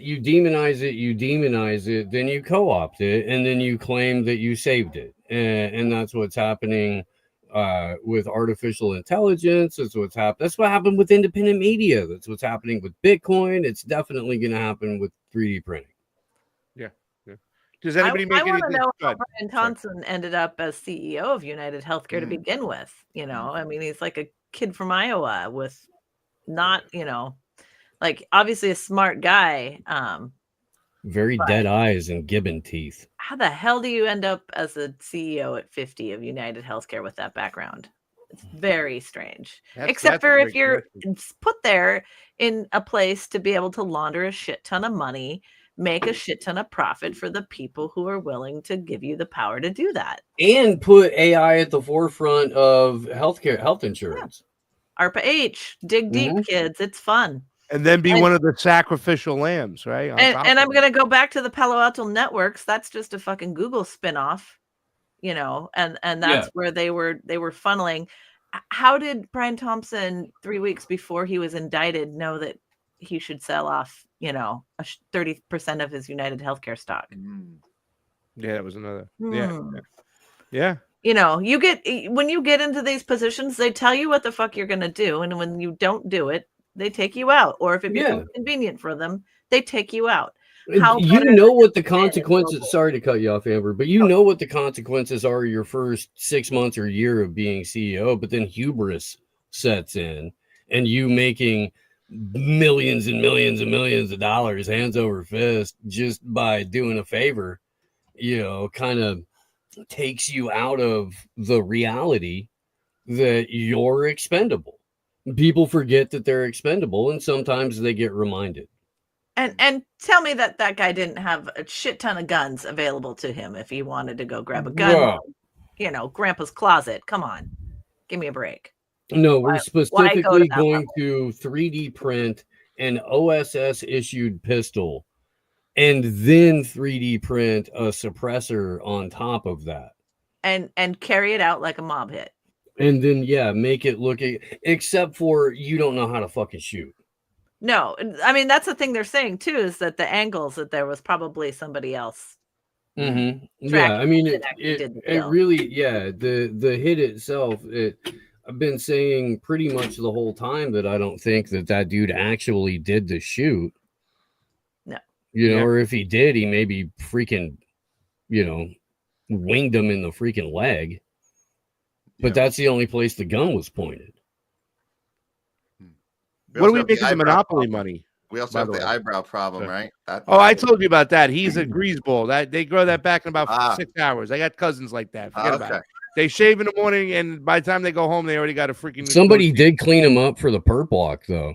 They did. Oh man, I think he had freaking separated eyebrows. He had a freaking high taper fade. Well, and how does this play into all the bullshit going on in New York with Eric Adams and the chief of police and all the corruption going back to Diddy? I mean, like it just hits so many ties here. How do a husband and wife team end up with the two most prominent cases? Yeah, currently the most high profile cases. Yeah. And in the same fucking prison. Like, come on. Like, what is Epstein in the closet around the corner? Like, it's gotten weird. Like, nobody's. No, but R. Kelly is. So it's harmonious. Harmonious. What do you guys make of the monopoly money? They're again going for sympathy. That's a play move to gain sympathy to make him the folk hero. Mm-hmm. I'm gonna run it back through Ted Kaczynski again. Look at all the it's fucking setup. He quoted Cooper, didn't he? Bill Cooper, I believe. William Cooper. Oh, Steve? Yeah. Oh, and they get to make what's his name? Michael Moore. Look, that whole thing gets to come up again too. Sicko. Yeah. I would just like to point out that for $16, I was gonna say, sell your fucking shirt. You can get a Ted Kaczynski shirt and a Bill Cooper shirt. Bill Cooper on a pale horse. So yeah, he's got. I was like, great who is stocking that? stuffer. He's like, that's Father Bill Cooper. So you get to vilify yet have all these additional conversations and tie-ins. It's a perfect media psyop for mainstream media. Honestly. It really is. Do you think there's a chance that this could blow up a little bit in their face, or do you think this is going exactly the way they wanted it? I think parts of it are blowing up in their face, and other parts it's going exactly what they want. But at the bottom of the day, they're controlling the narrative because, people don't want to have actual conversation, unlike here. So, hi, Gomez. Miss that dog. Big baby. Steve, do you see this anyway blowing up in their face at all? I mean, sure. There's lots of ways it could. Okay, you can't have. Look. Okay, get over there. If you want the fucking pizza bone, get over there. Go. Just back up. Back up. Fuck. Get off me. Never seen that dog pissed yet, huh? He's piped up to a couple of other dogs, but it was provoked. Okay. It was provoked. I've never seen him act aggressively unwarranted. Yeah. I wish Tiffany was able to join us too, because I think she had some good points. Yeah, she couldn't even talk today. So I know, poor thing. Get some tea. Yeah. I know she's burning the candle at both ends. She does this whole for homeless kids or kids in foster homes. You can get gifts and send it to them by Christmas. And I wanted her to be able to plug that today. Hey, Craig, just real quick. I'm gonna get out because I have to get ready for the World War III watch. You mentioned at the top of the hour the top of the show, we have other stuff going on, the distractions, all that stuff. So we have the serious stuff. We couldn't even get into this on our last show because so much going on. But we need to take time with each thing. So with that said, we are going to cover before you dip out. Before you dip out, because I was going to ask Steve, and we'll come back to Steve about how this can blow up in his face, because I want you to be able to say, okay, I wanted your opinions on this too as well, and then you'll dip out and people come back. Okay. We got some foreign policy and some stuff. We only had a 6-hour show the other day, so we couldn't cover everything. So you know what I'm saying? That's like 2 days for Steve, man. He's got 15 hours of freaking content he's got to produce every single goddamn week that he does. But do you think this could blow up in their face and then dip out and come back when you're ready? Do you want to do it on this stream? Do you want to do it on your own stream? And I'll jump on your stream. What do you want? What we can do is we have a decent amount of people here already. We can just add your stuff there if you want. You let me know. How about this? I can start it on mine. You can, when you guys are done, pause yours and then just flip over to mine so you can keep yours going. That's how you can do that on stream. I don't even know how to do that, but I'll let pause yours. You can just pick up on mine. Mine will start fresh. Okay. And you can just carry it over. So we can go double. Okay. Jayme, if you know how to do that, let's do that. But Matt, how could this blow up in the ruling class's face? If it'll blow up on their face if they make a bad move during this trial, I think it really I'm actually getting a bowl of popcorn ready to watch what they're gonna have if Luigi's gonna be testifying, what he's gonna say what's gonna come out of his mouth. What's gonna be the giveaway there? How much, and we haven't even mentioned the word MK Ultra today, but let's see how far it goes. If it is a patsy situation, does he make it to the trial? There's so many more questions I have. And yes, there's a lot of ways it could blow up in their face, but let's see what they got planned. He might not even make it to the trial. That could be enough. I don't know. I don't know if he's going to be ready to even articulate the stuff that we hope he can articulate. I don't even know if he'll be able to do it. So let's see. All right, get on out of here. We'll see you in a little bit. Matt Weinglass, Homeless Left, World War III watch coming up. Thank you, brother. Thanks, Craig. Thanks, you guys. Great discussion today. Steve. Yeah, I mean, so it's kind of in the nature of the state to fumble this stuff. Like, they really don't pull it off excellently in the first place. So I think that every step of the way, they're going to make a couple of either forced or unforced errors that will open up the ferry to Speculation Island for a lot more people. I think that we've gotten so far into the period of accelerated inversion that these guys are getting, either sloppy or they're just freaking wasted almost all of the time. At least the underlings and the functionaries that have to go out there and talk about it. Have you seen Kamala Harris sober this year? Nope. Like, not a once, in a couple years. And I'm not even fooling around here. Like, she's wasted every time she's on camera. There's a lot of people, Pelosi, there's a lot of people that are just hammered every time that they're out there. Mm-hmm. And most of them are, getting up there in age and don't have a whole lot to worry about, so they can sort of let it all hang out. But I mean, I'm always, optimistic that with every psyop comes a new swath of people over into what will eventually get them into legitimate independent media. You see it all the time, and they're trying so hard with this. The state's trying so hard with this that I think in a lot of different ways it's going to blow up in their face, because every exercise of power by a weak individual is eventually mocked by stronger individuals. You know what I mean? Does that make sense? Yeah. Like, if you see some freaking scrawny twerp or freaking never thrown a punch in his life idiot flex on you, you laugh. Maybe you move on, but eventually sometimes you put that little kid in his place so that they understand. And I think we've seen a lot of weak little twerps jumping up and getting awfully pipey, like Elon Musk, where eventually it's going to blow back on them. And somebody with actual strength is going to pop them in the freaking cockwasher one good time. And that's all it's going to take for a number of other people to stand up and go, oh shit, I didn't know we could do that. We're doing that? Is that what we're doing? All right, let's go do it. Because I think people are primed for it. It's just getting people to see that both sides of it are exactly orchestrated the way that they're supposed to go. Has he made a plea for guilty, not guilty yet? Has that happened yet, or I'm trying to pay attention to it? But I want to make. Has he made a plea? I just dropped the indictment. You did in the chat. okay. So they're just that this just happened today, I believe.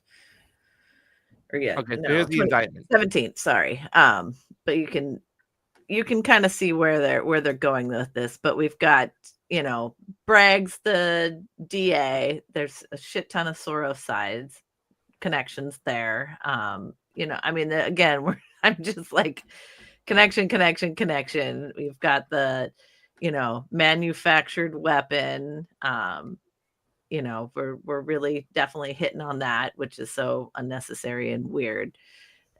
I think it's going to blow up in their face in a number of different ways, but I also think they're going to, of course, gain. Otherwise, they're doing that risk reward thing before they start this shit. So I think they've, it's choose your own adventure time. And, wow. We're going to make the most out of every terrible situation we can create. Mm-hmm. Yeah. Chris Rantcast would talk about the wedding cake of PsyOps, where it's just stacked on top of stacked on top of stacked. And all of a sudden, it's just eventually all made with the same ingredients by the same chef or chefs, but there's just layers on top of layers of this nonsense. I want to know where we go after the hostels and the e-bikes and the Monopoly. Right? On that week-long harrowing journey from Manhattan to Altoona, Pennsylvania. Definitely required several. Were the only days. things you could keep on your person were the only two things that could connect you to the incident. And I definitely would have my celebratory meal at the Totally normal. I'm sure he loved that food also. Oh yeah, guaranteed. Yeah. What he was raised scion of a multi-millionaire traditional Sicilian family, eating at McDonald's a lot. Those guys, yeah. Man, this is going to be a crazy story. Like I said, the only way we get to the bottom is if I get out there and get a exclusive with Luigi. You know what I'm saying? Let's see. I do a call-in show now on Wednesdays on WBAI. Hopefully they'll let me keep going pretty soon. I'm sure it's a Pacifica channel. I'm sure they'll pull me eventually. Like they pulled Derek Bros, and you know what I'm saying? They do that right away if you don't have say all the right things, Pasta. Come on. Listen, I play devil's advocate on everything. There's certain things I don't talk about on that channel. It's funny because when I go on Kara Cashanova's channel about once a week now too as well, she's in Long Island. That's a conservative channel over there. There's things I can't say over there that I could say at WBAI, and there's some things I can't say at WBI that I can't say, you know what I'm saying, vice versa. So I have outlets to speak my mind on everything and how I feel about things, right? The Long Island conservative channel just not going to talk about Israel over there. You know what I'm saying? But otherwise, it'll be the last time I talk.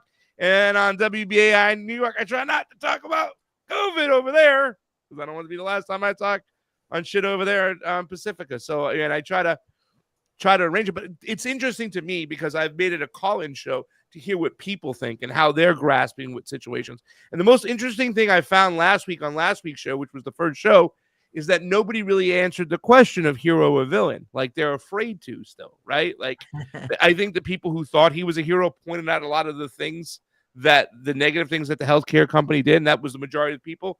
But the one guy who did kind of call in made some statements about what it's like now to just have a free-for-all. Now we're going to just take matter into our own hands. On Kara's show, when I did Kara's show and we talked about it, it was like, hey, somebody sells me a bad car, and now I'm going to show back up and clip them. I know it was a bad comparison, but it was the mentality of like, now people are going to be taking matters into their own hands, and that's not good. But first of all, if let's say, in fact, Luigi did do this on his own, it's not like everybody's going to have the guts to go do something like this. It's not going to be like, oh, now since Luigi did it, now it's a free-for-all to go, first of all, did he even have the means to do this? You know what I'm saying? we know for a fact that if this guy wanted to, if this was a real situation, he could have got the hell out of Dodge. He has $6 million in the bank. Like you said, it's set to inherit in a trust $30 to $100 million, right? something like that. We don't know because it is a trust. He could have got the hell out of Dodge in a heartbeat, right? But he has the means to do that. So I don't think everybody has the means to do this. So I don't think this is going to be like Pandora's box of opening the door of people to just handle problems the way they want to with violence. I know that's the argument there. But if you guys have any closing comments before we get you on out of here, please throw them on in there. We'll start with you, Amber King, and we'll go from there. But like I said, it's intriguing to hear what the public says. I'm going to keep tapping in to hear what they have to say. Well, I was hoping Jayme might be able to bring up the link I just dropped, because I want to just tie this back into the insider trading, the collapse of healthcare. Insider trading happens all the time, right? Like, it's not something that anybody's going to go to jail for. In fact, they've made it almost legal in Congress. And it's rarely gotten away with. But I think the ties between the Pelosi and the Mangione family are huge. And here's a very mainstream, article talking about copycat shootings. If you scroll down to the bottom, it's talking about Nancy, Pelosi's go to the bottom. Gave him the well, you see what starts like keep going down to the very bottom. Right there. Thomas Mangione, or Thomas DeSalandro, the late brother of Pelosi, who funded her and put her in place, talking about the Mangione family.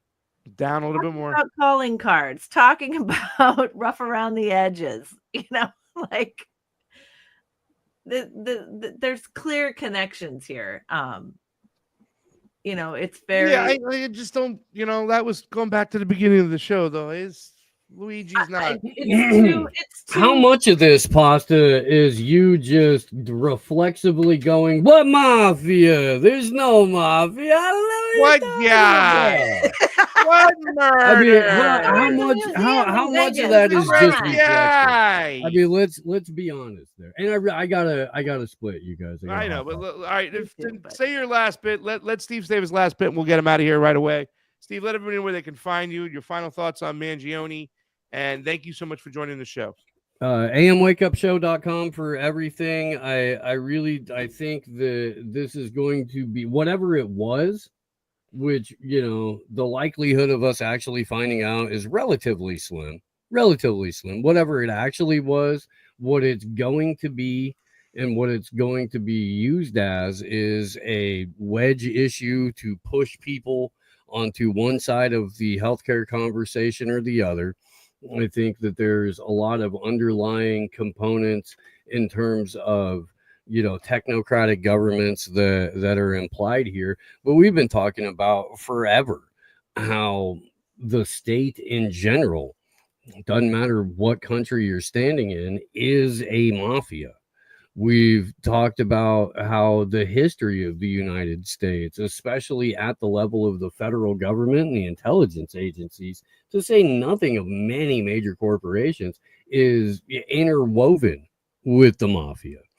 And so for it to be somehow completely beyond the pale or outside of consideration that there are long-standing criminal elements to this that span oceans and stuff like that, it's, I think it's worth a look, especially because healthcare and food are like the two biggest grips that these people have on us. And it's because of the predatory models that they've shoved us into with both food consumption and production and sick care. Mm-hmm. Yeah. Get out of here, Steve. Thank you so much. Everybody go check out AM Wake Up on Rumble, on Rockfin. Go to amwakeupshow.com. Get yourself some gear over there. It's really cheap for a reason. He's not making a profit. He wants you to wear some shirts. Go get yourself a Bill Cooper shirt.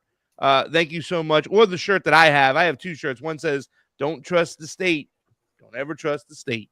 Love you. Go ahead and get that Ted Kaczynski shirt for the little Luigi on your Christmas list too. Yeah, do that. Do that. We love you, brother. We love you. Take care of you guys. Amber, closing thoughts, closing statements as we get on out of here.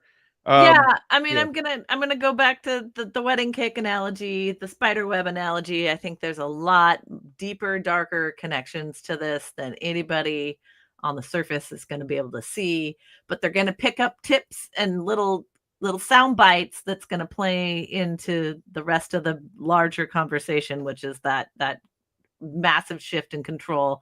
I think you're going to see legacy families. I think you're going to see healthcare. I think California plays a big part of this.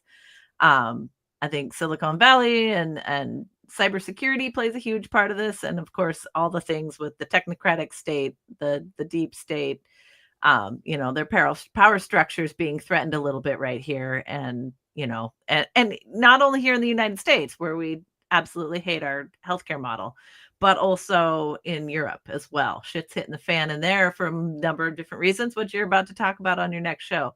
So I think there's just a lot more to this than meets the eye. And hopefully, at least if anything, average people look into a little more than normal. But I think there's a lot going on here.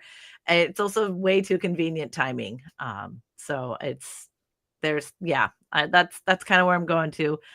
You can find me. I'm going to be rebooting my Brave New Future after the chaotic mess of my election that's still garnering local headlines almost weekly in our local papers over the opponent. And I've actually found some connections to CrowdStrike from my banning of being on social media and my opponent in my little tiny PUD commissioner race.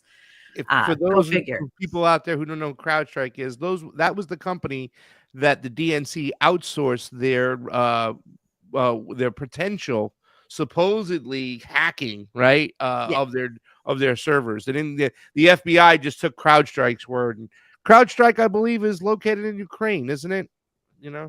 I do believe they have a large presence there, and large also ties to these same entities we're talking about today. Also large piece of the Democratic machine that keeps on chugging along. So yeah, I'm going to be restarting Brave New Future on Roar Media with that. We've also got some merch launching. I've got some time in the next couple of weeks hoping to get that live. And we're actually going to do a reboot of The Dive, hopefully when Shanda's done with her cancer treatment. So really excited about that. Just, some good old shit show talking. It's kind of fun when the three of us get in the room and we bring little content, and then, man, do we have a lot to say about it. So I know the audience love that, and we'll get to have some fun conversations. So lots coming up on Roar Media in 2025. I know it's been a little quiet the last few months. Shanda's almost done with her treatment. Fingers crossed. There's a lot of stuff that's been going on that's kind of like, listen, that we've had, not even that, the sanctions. I was doing so much work on Sputnik. I was doing work on RT, and they got sanctioned. They got sanctioned out of business, out of existence. So then I lost a lot of gigs myself, and plus I was going through a whole family stuff, and with Shanda, what she's going through. This is part of this is part of the design, unfortunately, is controlled chaos. Well, I look forward to meeting up with you for some wine and cheese and some shitty movies or wherever. We'll go to Baltimore instead, Baltimore, damn, man. Baltimore. Go to the roots. All right. Roots. Have a great day, you guys. Thank you so much. How is Shanda, by the way? I haven't talked to her this week. I know she had a rough week last week, so we're getting there, but she's just got to get through this push. I'm sure it's stressful at the holidays and, just feeling like shit. So looking forward to getting her past the radiation and less chemo. So everybody's saying cheesy movies with cheese. We love you, Amber King. We'll speak. All right. Love you. A fan from me out there. Will do. Take care. All right, guys. That's it for today. That is the special Luigi panel. We went 2 hours. We're going to be back with Matt Weinglass, Homeless Left. We're going to talk about a little World War III watch. There's a lot of things we didn't get to the other day. I mean, wow. I don't know if you saw that last clip of Vladimir Putin pretty much saying that he's going to normalize relations. It looks like there was some backdoor deal that happened, which has been kind of like, it's kind of like making sense of a lot of the things that happened. All the money that was given to Tenet Media from the RT affiliates, allegedly, and everybody who wore that RT brand on their face and the Sputnik brand on their badge, really, they're the ones who got screwed, while this other media was kind of allegedly was promoted. We're going to take a quick break. We'll be right on back. Thank you guys so much for following us today. Thank you for everybody for the super chats. I think we got to all of them, just in case. Thank you to any Sudry Mule, any Sudry, not Sunday, Sudry or Sudry Mule, pasta to go. Glad to support the show. Hope you get this contribution on YouTube. We will. And of course, the Chris Leon, great panel pasta. Much love. This is Chris Leon. This is Pasta Jardula. This is Pasta to Go. Thank you to Jayme CheeseSlice on the ones and twos, Matt Weinglass, Amber King, Tiffany Cianci. Oh, you got something to say? Steve Poikonen and Amber King. Go ahead, Matt. No, we went ahead and set everything up here, so we'll be ready to go in about 5 minutes. I just want to let everybody to know we'll cross over and do the countdown soon when we bring in our other channels with the homeless left. So letting you guys know we're good to go. So give us 5 minutes and we'll start the countdown. Let's do it. See you in a bit.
All right. It is time for World War III Watch.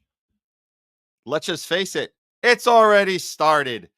We have a lot to get into on this. We deliberately planned this time today, the Saturday morning. It's still morning here on the West Coast, to cover these stories that were left over from our Thursday show. We had a massive 6-hour show on Thursday. We were trying to get into the World War III stuff. We couldn't get to it because there was just so much else to go through that day. And so we came up with this idea to do the Saturday morning. We just came off of the Pasta to Go Luigi panel. That was awesome. We're going to bring Craig back in just a moment after I intro with you guys here.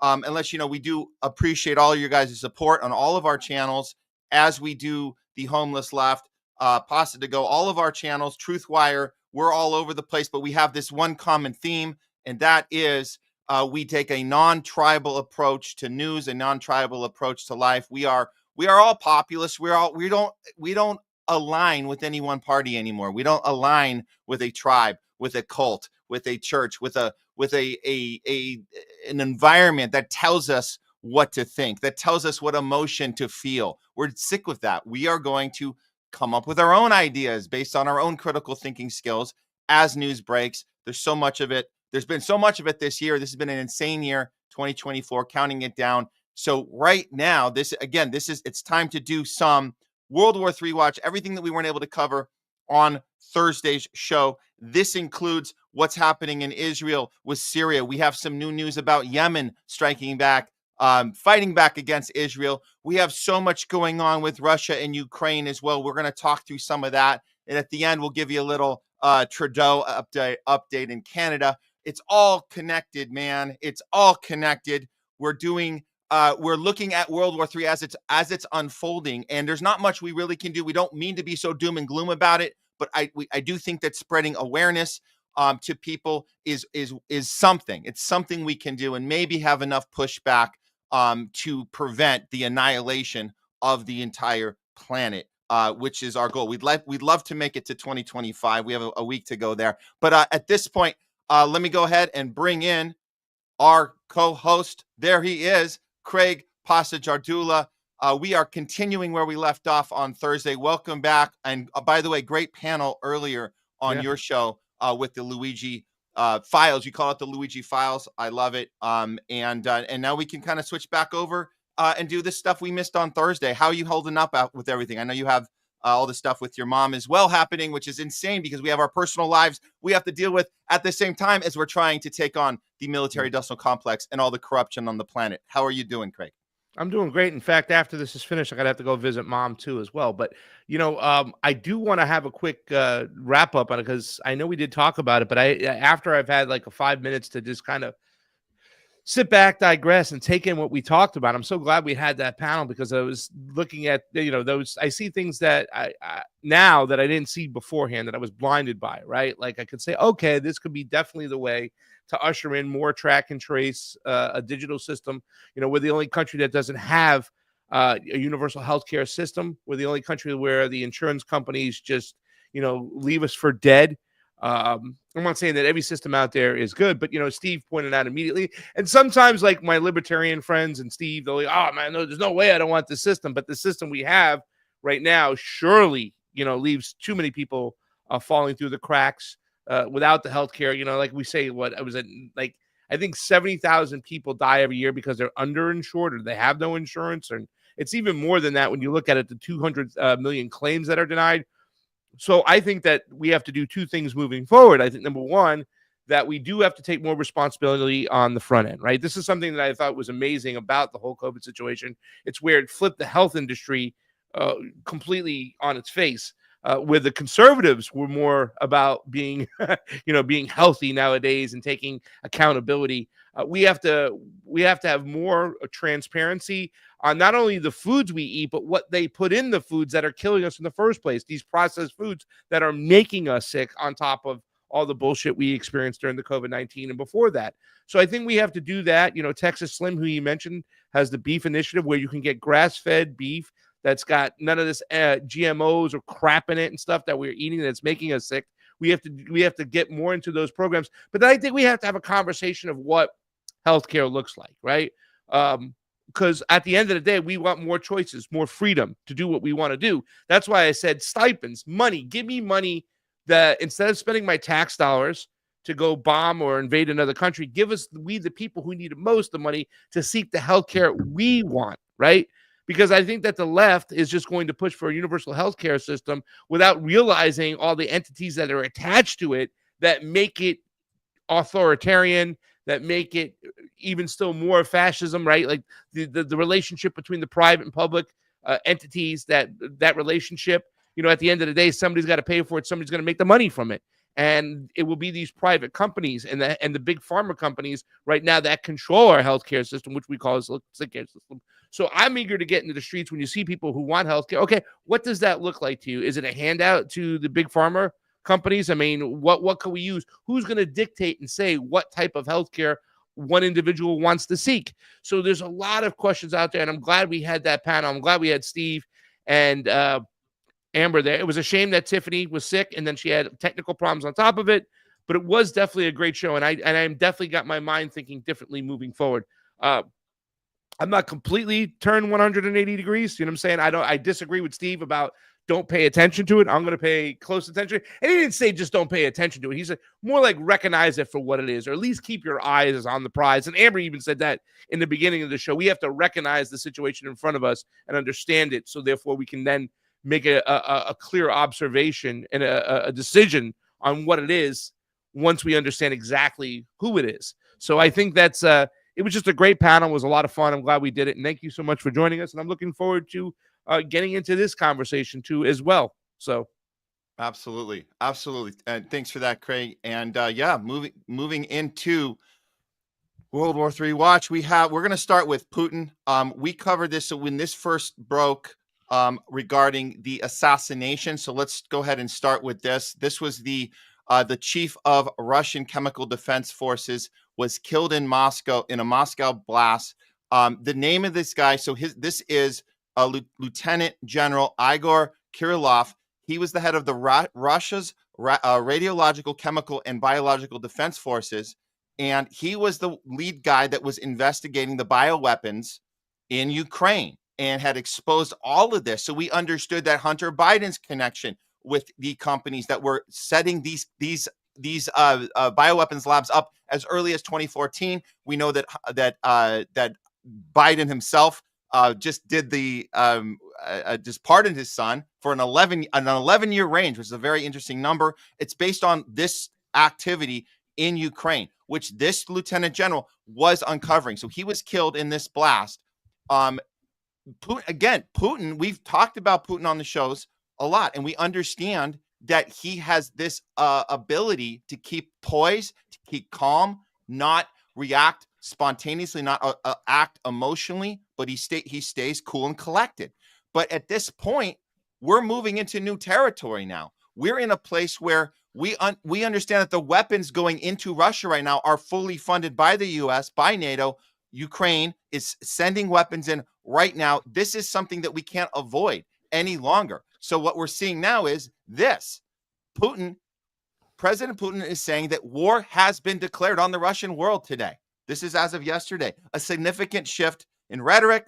It's sparking concerns globally and the international community on high alert, as this could be the start of retaliation. Oh my God, some actual retaliation from Putin. We haven't really seen it. We've seen these very strategic defense moves and just demonstrating what Russia's capable of. We've seen it in Ukraine over the last 2.5 years. We've never seen anything like any sort of full force attack from Putin. Could that change now? After this happened yesterday, Ukraine fired using United States HIMARS, the governor of the region. A criminal case has been opened. So far, we know that there's been 6 lost, 10 injured, including two kids in a civilian area. This is no joke, guys. This is the biggest attack of war. You couldn't even have anything like this happen in any other situation and not consider, if you're on the side sending weapons into civilian areas right now, you are declaring war. And everybody attached to NATO, and this is why we talk about NATO being such the most dangerous terrorist organization on the planet. Noam Chomsky has said this. There's no need for NATO anymore. It's served its purpose. Now it acts as the most dangerous organization on the entire planet. And this is why, because you go and attack a civilian area, it's like every single country attached to NATO is declaring war right now on Russia. What are your thoughts on this right now, Craig? And I'm going to be playing a video in a second of Nick Cruz explaining what happened with this whole thing. But I'm going to hear your takes first. I'm going to hold on to my take for 1 second and pass it to Nick Cruz because I have something to say about this. And I just think it's a little bit too soon to throw the monkey wrench in there. It's kind of mirror what we talked about as far as it being a psyop, right? At this point. Between you and me, I have no longer trust in what Vladimir Putin has to say. I think a lot of the truthers who always said that they're pushing for a one world government, we're seeing more of those play out behind the scenes. Everything we were seeing with the independent media, what happened with RT, what happened with Sputnik, what happened with Tenet Media, the fact that the Kremlin has not had a response on that seems like to be more of a setup. Certain voices are being pushed. And if you ask me, I think that Vladimir Putin has a lot of Vladimir Putin and the Russian Federation have a lot of questions to be answered, especially when it comes to Syria. This situation, this conversation would have been totally different if it was before the falling of Syria and before Vladimir Putin made those comments. So let's play Nick Cruz video, and then I'll bring a little video of my own, and we'll straighten shit out. Okay. Let's check it out. Yeah.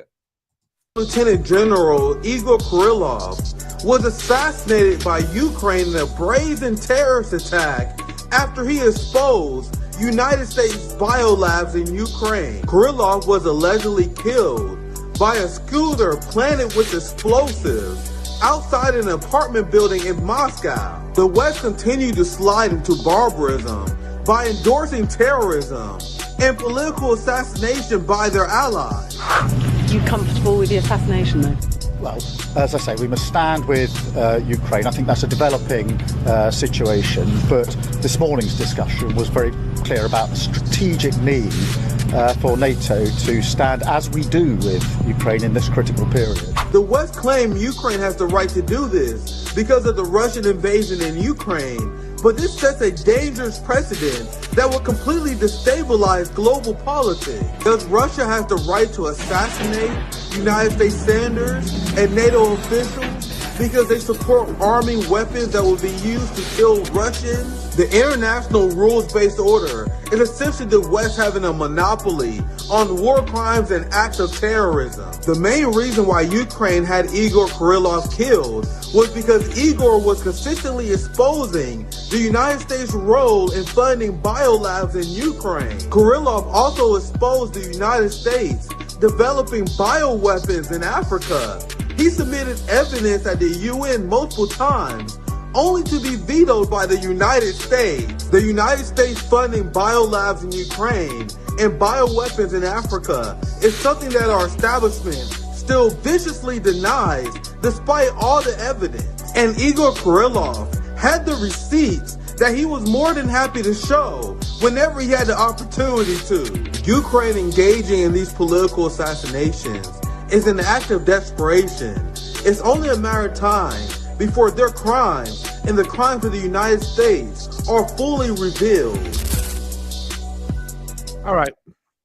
Let me just make a quick statement on that right now, that this is old news, right? I just want to say this much. People like Steve and a lot of those people like Derek Bros, and in particular, when to talk about bioweapons in Africa, we're talking about Sam Husseini has been doing major work on this for a long time, which would have led you to believe and understand and look at COVID in a completely different light. So I appreciate Nick bringing it to the table right now, but this is something that's been talked about from a long time ago that people ignored, or these were the people who initially got censored too as well, Matt. These people were censored hardcore out of the gate. Yeah, that's a great point. You know, right? So when I started talking about on the Convo Couch, what really started to propel us is we started talking about Epstein, and we were taking a lot of work that T-Lav, Whitney Webb, a lot of these people were doing beforehand. We were taking that work and bringing it to a different audience. And that's when we got censored. Like, whoa, what are you doing? You're not allowed to tell the left about these things. We got the left's head in the clouds now. How dare you do this? And that's when we started getting censored and shut down. So this information has been out there for quite some time. I think the the thing that is most compelling about the stories and this guy getting whacked or hit was the fact that he was the one who shed a lot of light and brought the receipts, and which pretty much justified, I think, Russia going in as quickly as they did. First of all, it wasn't quick. It was 8 years. It was after the Minsk Accords for years trying to do this. But when they had got wind of these bioweapons that were in all over Ukraine, they said, no. In fact, I think the Russian Federation, along with Vladimir Putin, gave them warning and said, you better get anything out of there right now because we're going to just disintegrate these MFers right now, right? So they pulled everything out. And this is where you had Victoria Nuland saying, oh, that's not true. And then less than a week later, she's saying, well, they were research facilities, but if the Russians take them over, they're now bioweapons labs. I mean, so I think that's the most intriguing part about what this has been going on. But the story itself has been out there for quite some time. Yeah. So what's going to be any different this time now that we knew this stuff than last time? I mean, well, I think the difference is that we have this timeline, and I look, without going down the Trump, that whole, we can go on that forever as far as what is Trump going to actually accomplish when he gets in. But there does seem to be a certain amount of urgency right now to get as much done as possible as far as the money, the extra money laundering going on. Biden's at the very end. It's like, let's get as much money into Ukraine as possible. Let's get these, let's attack Russia as much as possible. Like you said, this bioweapon thing has been on the table for a long time.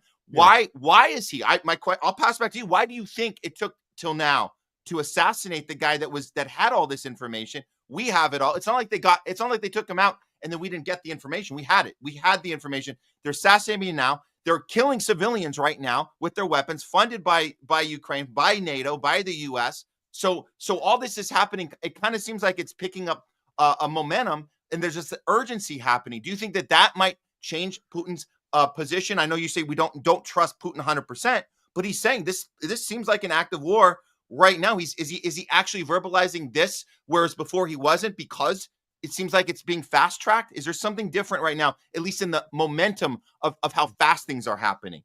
Well, number one, he could just be playing a part to keep it going on, right? The whole theatrics that, Putin can be playing a part right now. And I think he's more of that part than I thought in the past, right? I did believe that, I wanted to hope again, Matt, that, Vladimir Putin, Xi Jinping were two nationalists of sorts that say, hey, we're going to do what's best for our country. We're not going to play by the World Economic Forum's games anymore. We're done. We're pulling out of it. We understand that we control most of the resources. We seized a lot of the means of production out there. People are buying our stuff. They're buying from Russia. They're buying our energy. From China, they're buying our products. So we don't have to play their games anymore. They're demonic, and we're not going to do anymore. As far as the sense of urgency is going, I want people to understand that there is a sense of urgency going on to do these things before Trump does get in. Not because Trump is going to bring about accountability and they wouldn't do these things under Trump. It's just that certain Democrats and Republicans can do different things that have different perspectives, right, from the people in the country. Bill Clinton had to push through NAFTA because Ronald Reagan couldn't do it, right? Yeah. Donald Trump had to sign the CARES Act because the Democrats couldn't do it. There are certain things the right can do that they won't get, you know what I'm saying, that they won't get held accountable, that the left will, and vice versa. So this isn't a thing that, Donald Trump is coming, the CIA needs to do this before there's accountability. Kash Patel is going to go there and hold, the FBI to account. That's bullshit. Kash Patel even came out and said that you have to praise Israel, that they're the number one responsibility. And at the end of the day, that's where the power structure lies within the Zionist nation, right? At this point, I believe that, they're shaking the roots and the Americans are reacting to it. They're captured. They're the ones calling the shots, where it might have been different years ago. But and you can make that argument. Maybe they're just working together collectively, whatever is going on. But I mean, you look back to the USS Liberty, right, when they tried to attack an American vessel. So, I mean, what I'm trying to say is that these things are taking place because it's going to add to the theatrics, and it's going to also allow the trust certain segments of the population to gain more trust in Donald Trump or more trust in the left. Whatever the case may be, that's why they do these things. These are acted out theatrics, and I think a lot of that can be proven with, like I said, with Vladimir's position on Syria and what happened over there. So, I mean, it's just, to me, it's like, whoa, everybody's playing a part right now. Now, could it be a backdoor deal that took place where the American government or the West is holding Russia accountable, a gun to their head?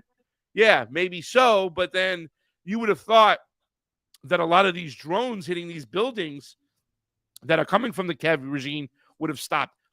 So I don't know what to make of this whole situation, but it is very disheartening to see what happened with Syria and to see what's taking place. And it seems like there's going to be a normalization of sorts between Russia, China, and the West, or at least that's what they're pushing for. Why would they do that, right? Maybe to usher in that one world government we've been kind of warned about from the Truther movement for many years. Go ahead, Matt. No, do you want to show what you pulled up? Because let's I'll bring it to the table. So this is the tweet Fiorella said, and Fiorella has done. She's got attached to this the interview with Vanessa. Putin says that the terrorists Russia and Syria fought for years are gone, and that those there now have changed, proven by the West opening relationships with them. So they must have changed perception. Tongue-in-cheek response to U.S. 60 or betrayal. And this is the Vladimir Putin video. You've mentioned Syria. Oh, for yourselves and for those who pay your salary, they want to present everything happening in Syria as some kind of Russia's defeat, Russia's failure. But I would like to assure you that this is not the case. And I'll tell you why. Because we've come to Syria 10 years ago to make sure that no terrorist enclave was established there, like we saw in some other countries, for example, in Afghanistan. So we have largely accomplished our mission. And even those factions that fought against Assad, they changed internally. It's not for nothing that these days many European countries and the United States, they want to establish ties with them. Well, if there are terrorist organizations, then why do you want to go in there? So it means they have changed, haven't they? So it means that largely you have accomplished our mission there. I mean, Matt, he's pretty much parroting the same lines that a lot of CNN, MSNBC analysts, what they're pitching. The terrorist organizations are no longer terrorist organizations. They reformed. They've become more woke, right? They're not the terrorists that they once were. For Vladimir Putin to repeat that, and this is one of the most disappointing things I've heard this guy say in a long time. It's there's a reason why, and I'm telling you this now. There's a lot of people within Latin America who are now shitting their pants, right? Because they thought that Russia had their back. They thought that China had their back. Now, China really hasn't looked one way or the other in this whole situation. Obviously, the majority of decisions are made. Assad sought refuge. He's in Moscow. The base that was in Syria, the Russian base that was in Syria, has now moved to Libya.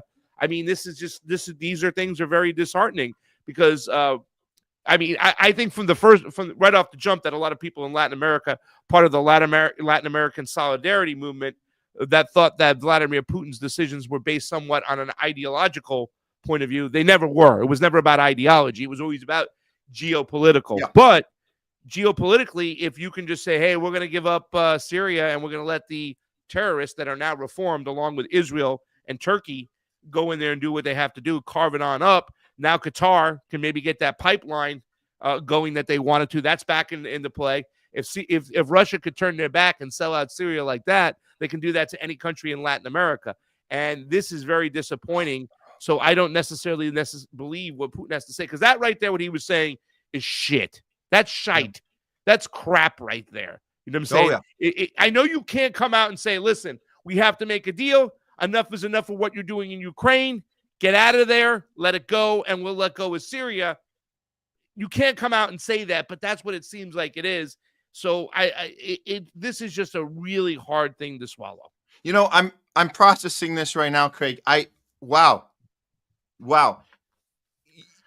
The verbiage that he chose in that, I think you're onto something here, because there could have been a little middle ground, play the politics of it, but to go all in and say they've changed, it doesn't make any sense as far as the overall idea that you thought that Putin, you thought that this idea that BRICS, this idea that the world had stood against Netanyahu, had said this greater Israel plan is not okay. They're saying we have to stop this terrorism all over the Middle East. That Putin was on the right side of that, and he understood the Ukraine thing. Like we were aligned there to a point that he had some sort of integrity there as far as stopping the world from this terrorism. How can you say wholeheartedly that Syria, that there's a change in behavior from ISIS and from what's happening there right now. I mean, let's look at it. This is a good transition. I'm glad, because we're going to talk right now about Israel and what they're doing right now in Syria and what's happening with Yemen. Let's start with this. This is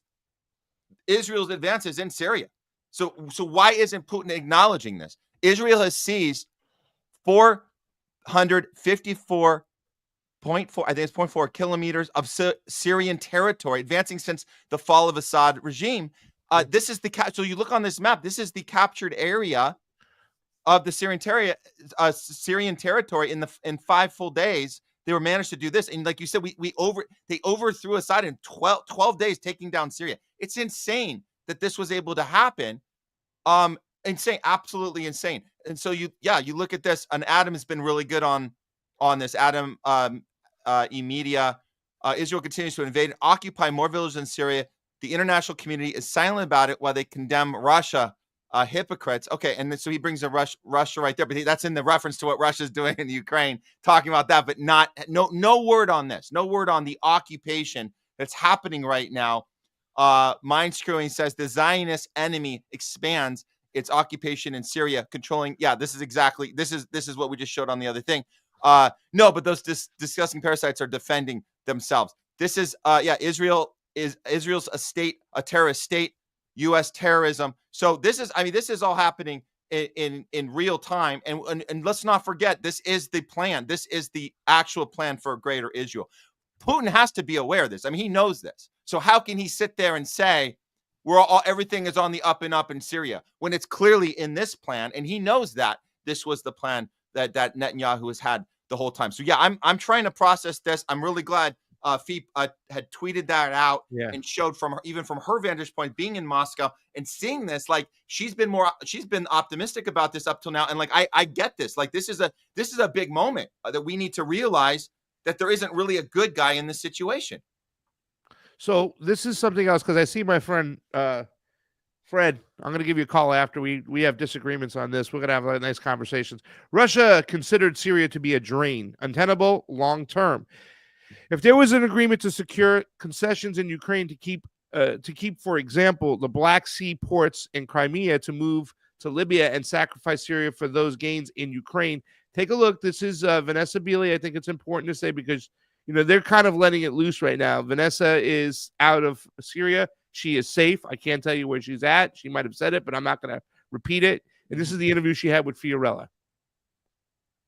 Why would a president who has been consistent as anything to his causes, to his ideology, to his country for 24 years, suddenly break with his own ideology just like that?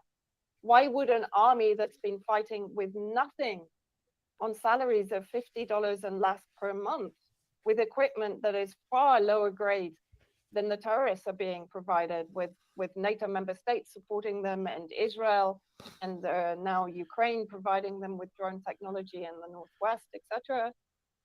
Why would they suddenly put their weapons down unless there is someone masterminding it behind the scenes? And in my opinion, the country that I think is the most likely to be doing that is Russia. And I've been very open about saying this, because if I look now at what Russia is doing and what the statements that are being put out, and I always said from the moment that Trump was elected, we're going to see deals happen. Trump was elected on doing a deal on Ukraine with Russia and ending the war in Ukraine. And it doesn't appear to me to be tenable for them to maintain a military footprint in a country that is now devoid of any defense capability thanks to Israel, and is now effectively occupied by Israel and the United States and Turkey. And Turkey has betrayed Russia, one could say, over the ceasefire agreement in the Northwest. So in my opinion, Russia considered Syria to be a drain. They considered it to be untenable, really, long term. And then particularly if there was an agreement to secure concessions in Ukraine, to keep, for example, the Black Sea ports and Crimea and so on, to move to Libya and to sacrifice Syria for those gains in Ukraine. It's the only thing that makes sense to me based on a lot of the information that I have.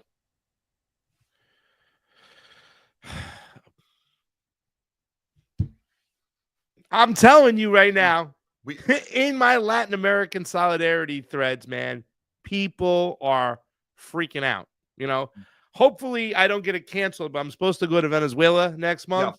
Yeah.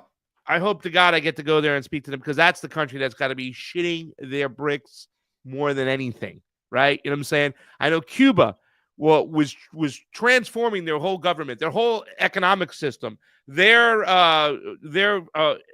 is the position called? I forgot what their position's called. With their person who was like the czar of the economy, their not foreign ministry, but their workforce had talked about it, and they put this in the paper a couple of years ago, that they were going to transform away from that old classic style communism, and where they controlled 79 sectors of the economy, they were going to reduce that to like 26.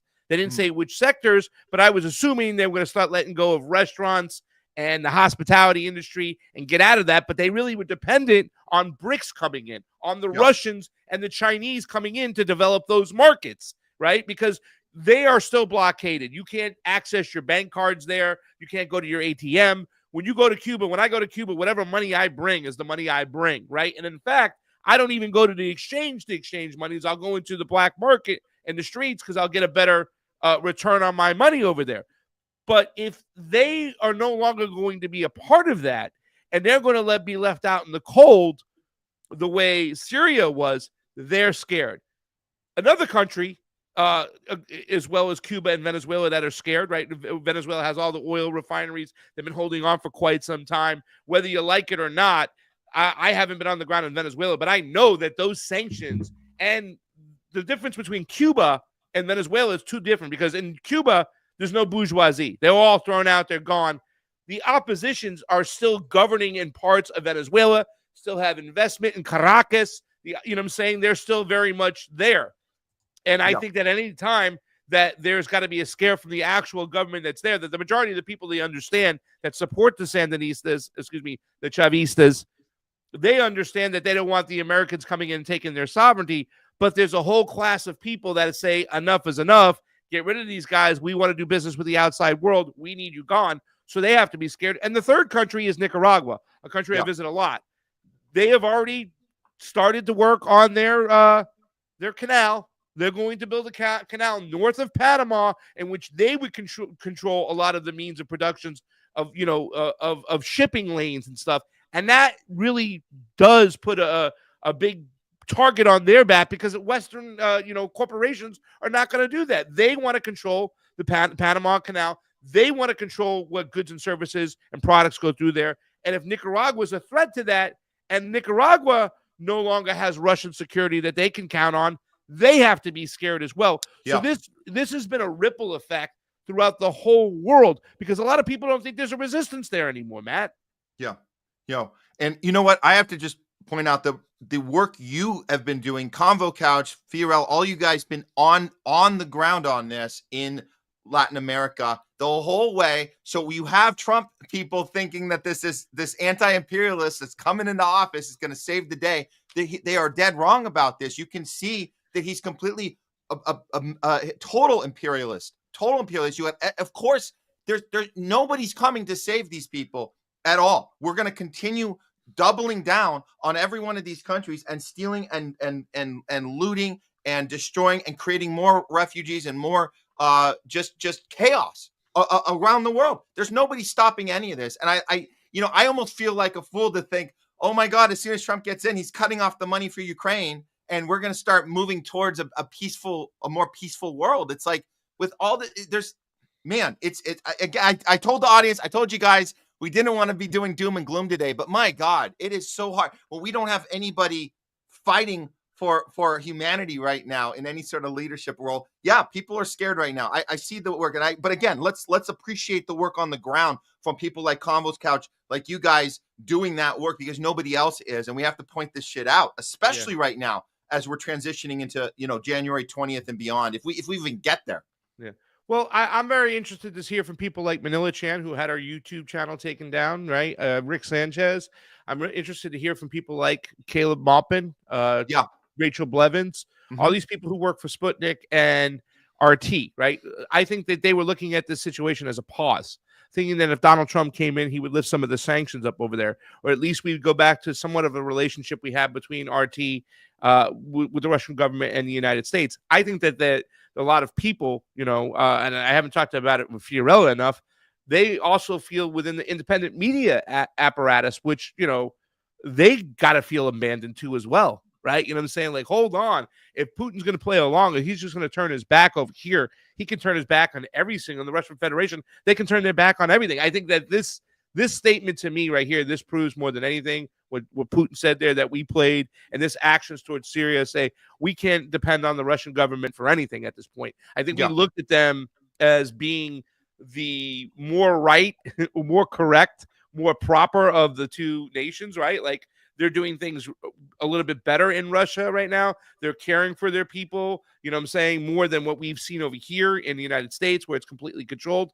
I think that's gone, right? I think that's gone right now because I don't know. And once again, I don't know if this is a capitulation because of what they're seeing. I know there's a lot of people probably within Russia who are sick and tired of the war that's going on, that if they lost 100,000 people or 150,000 people, even if it's less than the 500,000, 600,000 people that Ukraine has lost, and they're obviously winning the war and gaining ground, people in Russia probably had enough of this and they don't want it anymore. Somebody made a comment in the chat, like, they can't fight endless wars in Russia the way the United States does. So I mean, this is sending shockwaves everywhere.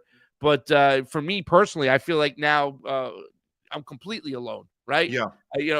Coming out of Jimmy, I was looking to maybe try to get a contract with Sputnik or RT. Nothing was offered, but I was doing a lot of work with them and I was consistently on their shows and in their wheelhouse. Now that's gone, and I'm not dependent on it coming back, especially after seeing the way they let Syria fall within like less than 2 weeks. Terrible, disgusting, and scary. It is. Well, and we have to be like Gerard Butler in 300. We've mentioned that reference before. Just, go down fighting, man, like 300 against the world. However many there are left of us, we're probably less than 300. We should just call it 30 or something and say, Spartan, right? As they take us down, but we're not going down without a fight. So we have to keep fighting. And speaking of fighting, let's get over to Yemen, because this is breaking right now. Yemen striking back. Just be very clear right now. Israel is attacking and occupying 4 neighboring countries right now and still playing victim. And Western media is playing along with that. 4. We're talking about Syria right now. We were talking obviously Palestine this entire way. You have Lebanon and you have Yemen. Let's look at what's happening in Yemen. So Adam tweets this out. This isn't Gaza. This isn't Lebanon. This isn't Syria. This is Yemen's capital, Sana'a. Israel is bombing 4 countries, invading 3 while claiming to be the victim. Western media is worthless for accepting this framing without a question. Here is this is Yemen right now. Okay. And I say right now, I mean in the last few days, but there has been, this is awful. But you're not going to see this on the mainstream media. But let's see how Yemen people, the poorest country in the Middle East, let's see how they fight back to this. They get in the streets. This is bigger than any protest we've seen anywhere really around. This probably is in the top protests on the planet if you count those people. And here's a video. This is insane. Watch the. Okay, this is. I saw this morning. I had to pull this. This is Yemen in the street as the crowd of protesters is getting bombed. Watch this.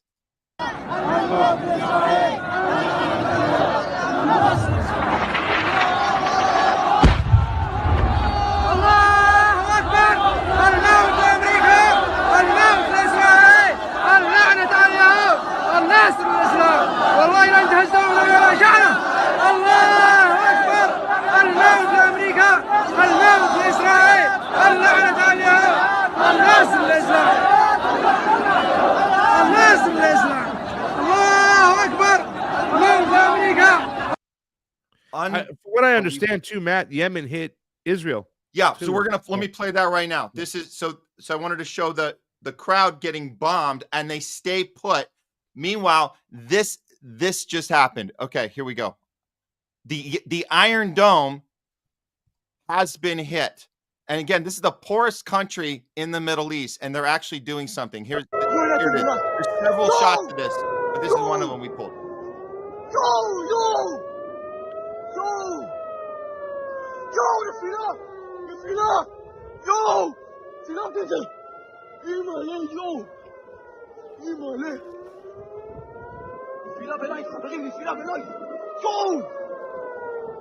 And I do have a tweet here, and then we'll discuss. This is Yemen hits Tel Aviv. They are braver than any other country. And then Truthwire tweets out breaking multiple videos showing Houthi ballistic missiles directly striking Tel Aviv. The Israeli forces admitted their air defenses were unable to stop the Yemen-launched ballistic missile. Wow. I'm going to retweet that. Yeah.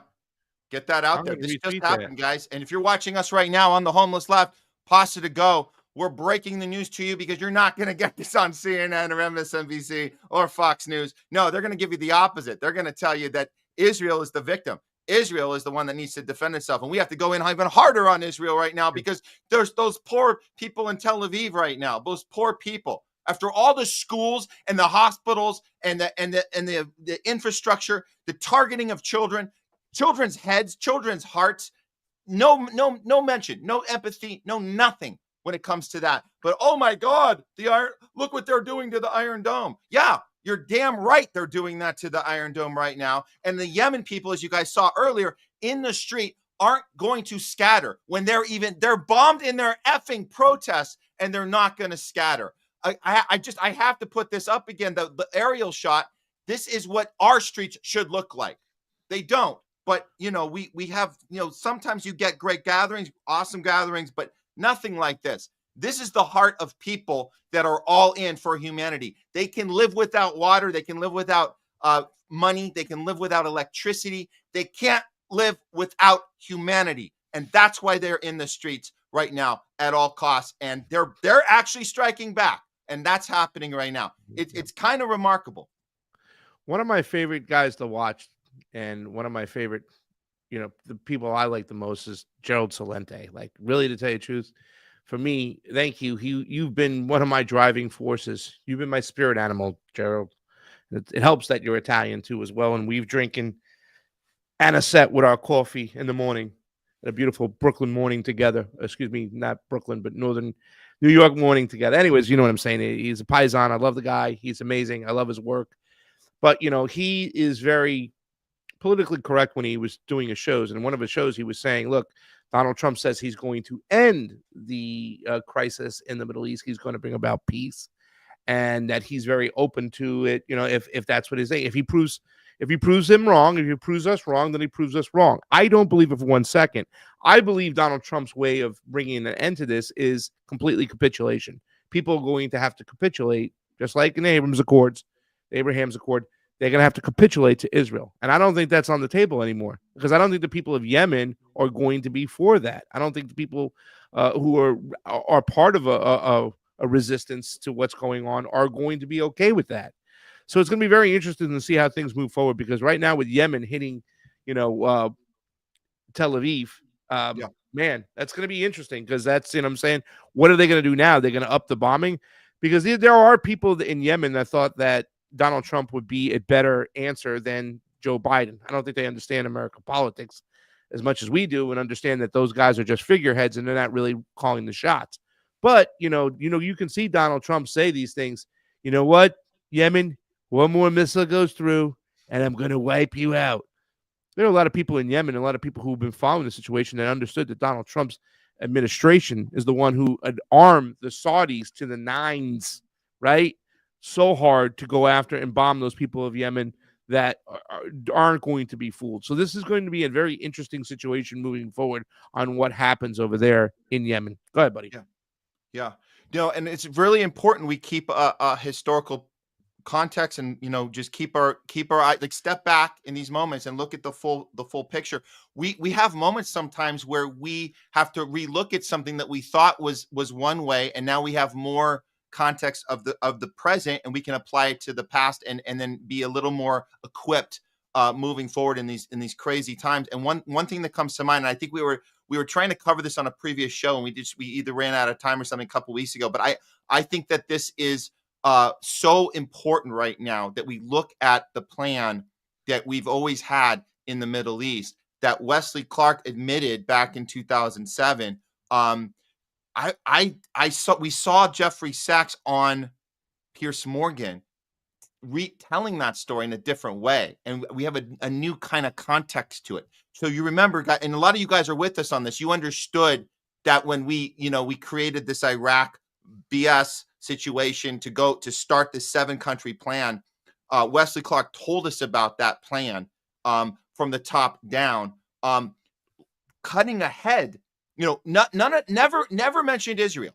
Never mentioned Israel. Just admitted that there was this top-down order that there was going to be these 7 countries. So it's going to be Iraq. It was going to, Iran that's the hardest one, right? Iran, but they got all the others. They did Somalia. They did, Yemen, Libya, Syria. We got all of these. Lebanon. We got all of these. And now this last piece of Iran, which I think this is what the right is just salivating. We got to get Iran. They've been talking about this forever. But Jeffrey Sachs, let's go ahead and do this. Let's play this Jeffrey Sachs moment with Piers Morgan, where he goes well before Bush and Cheney.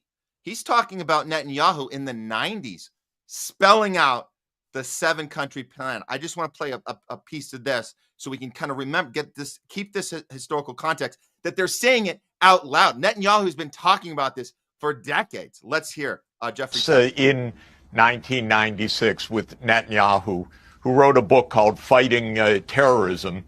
And the thesis of the book is quite straightforward and very dangerous.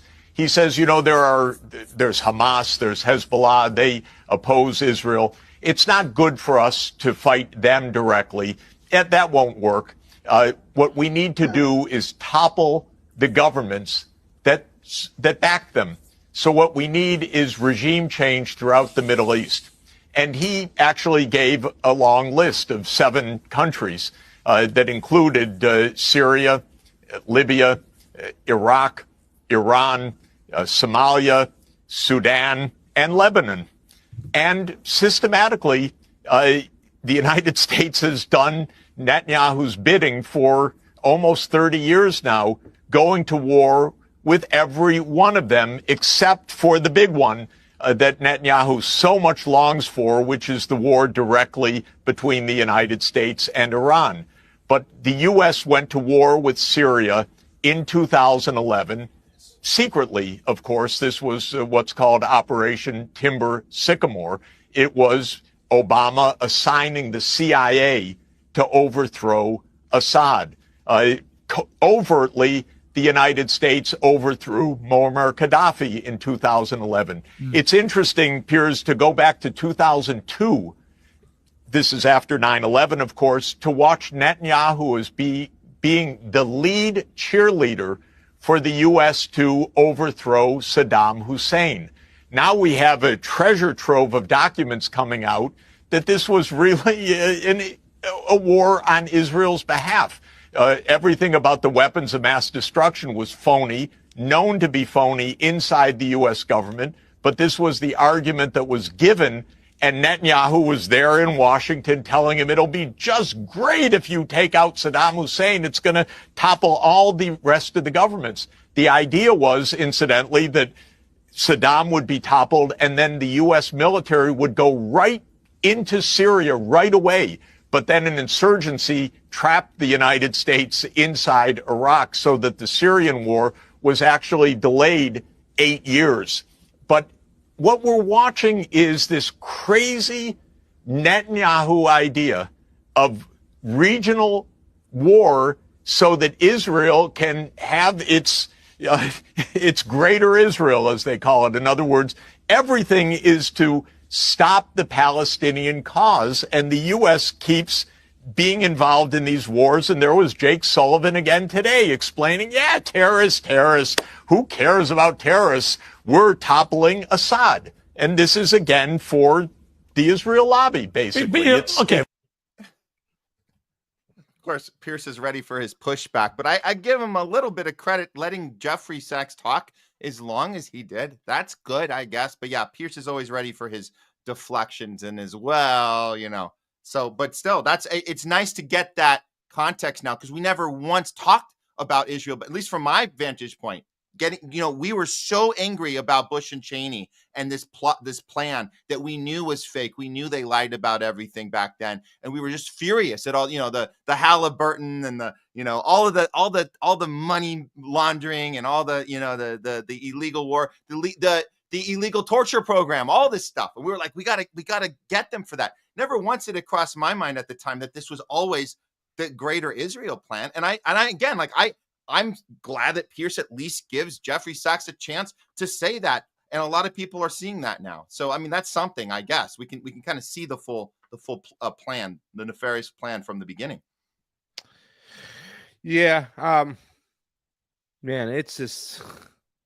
This is a downer, right? This is it's a downer too, and there's not, and there's there was plenty of people saying that before Jeffrey Sachs said it. I'm glad he's saying it. So I mean, I'm saying if people are going to listen to him, so be it.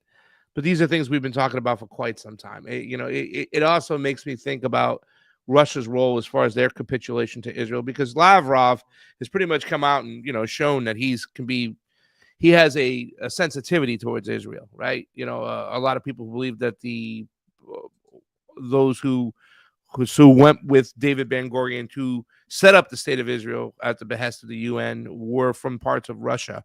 So I think there is this kind of attitude towards Israel where they won't ever, overstep their boundaries when it comes to them. So I just think that's something to consider. It is a downer. It really is at this point right now. I do have a kind of nihilist feeling, black pill feeling about the whole situation. What do we do to move out of this? It's so far gone. And for those of us who've been kind of recognizing and seeing this whole technocratic fourth industrial revolution, this great reset happening, these are just more steps to them being allowed to happen. You know what I'm saying? I mean, you want to talk about a nation, we talk about the COVID-19 and so many of those people who were part of the medical freedom movement, right, who wanted accountability but are cursing Luigi Mangione, which, whatever the case may be, the only form of accountability some of these companies have had is what allegedly Luigi Mangione did. But these same people who were always against what's going on with the clot shot and everything else, now just seeing Israel run rampant when Israel, fact, Netanyahu treated his countrymen like what do you call that little thing when you mix in little stuff together and crap, like a petri dish, and then sharing that data information. I mean, so much of the data against what in real time when we were talking out against this particular vaccine came from Israel. And now people are just turning their back on it. Yeah, it's just so depressing in a way. It's like, what the hell are we doing right now? And then the mass censorship from those of us on both sides of the aisle.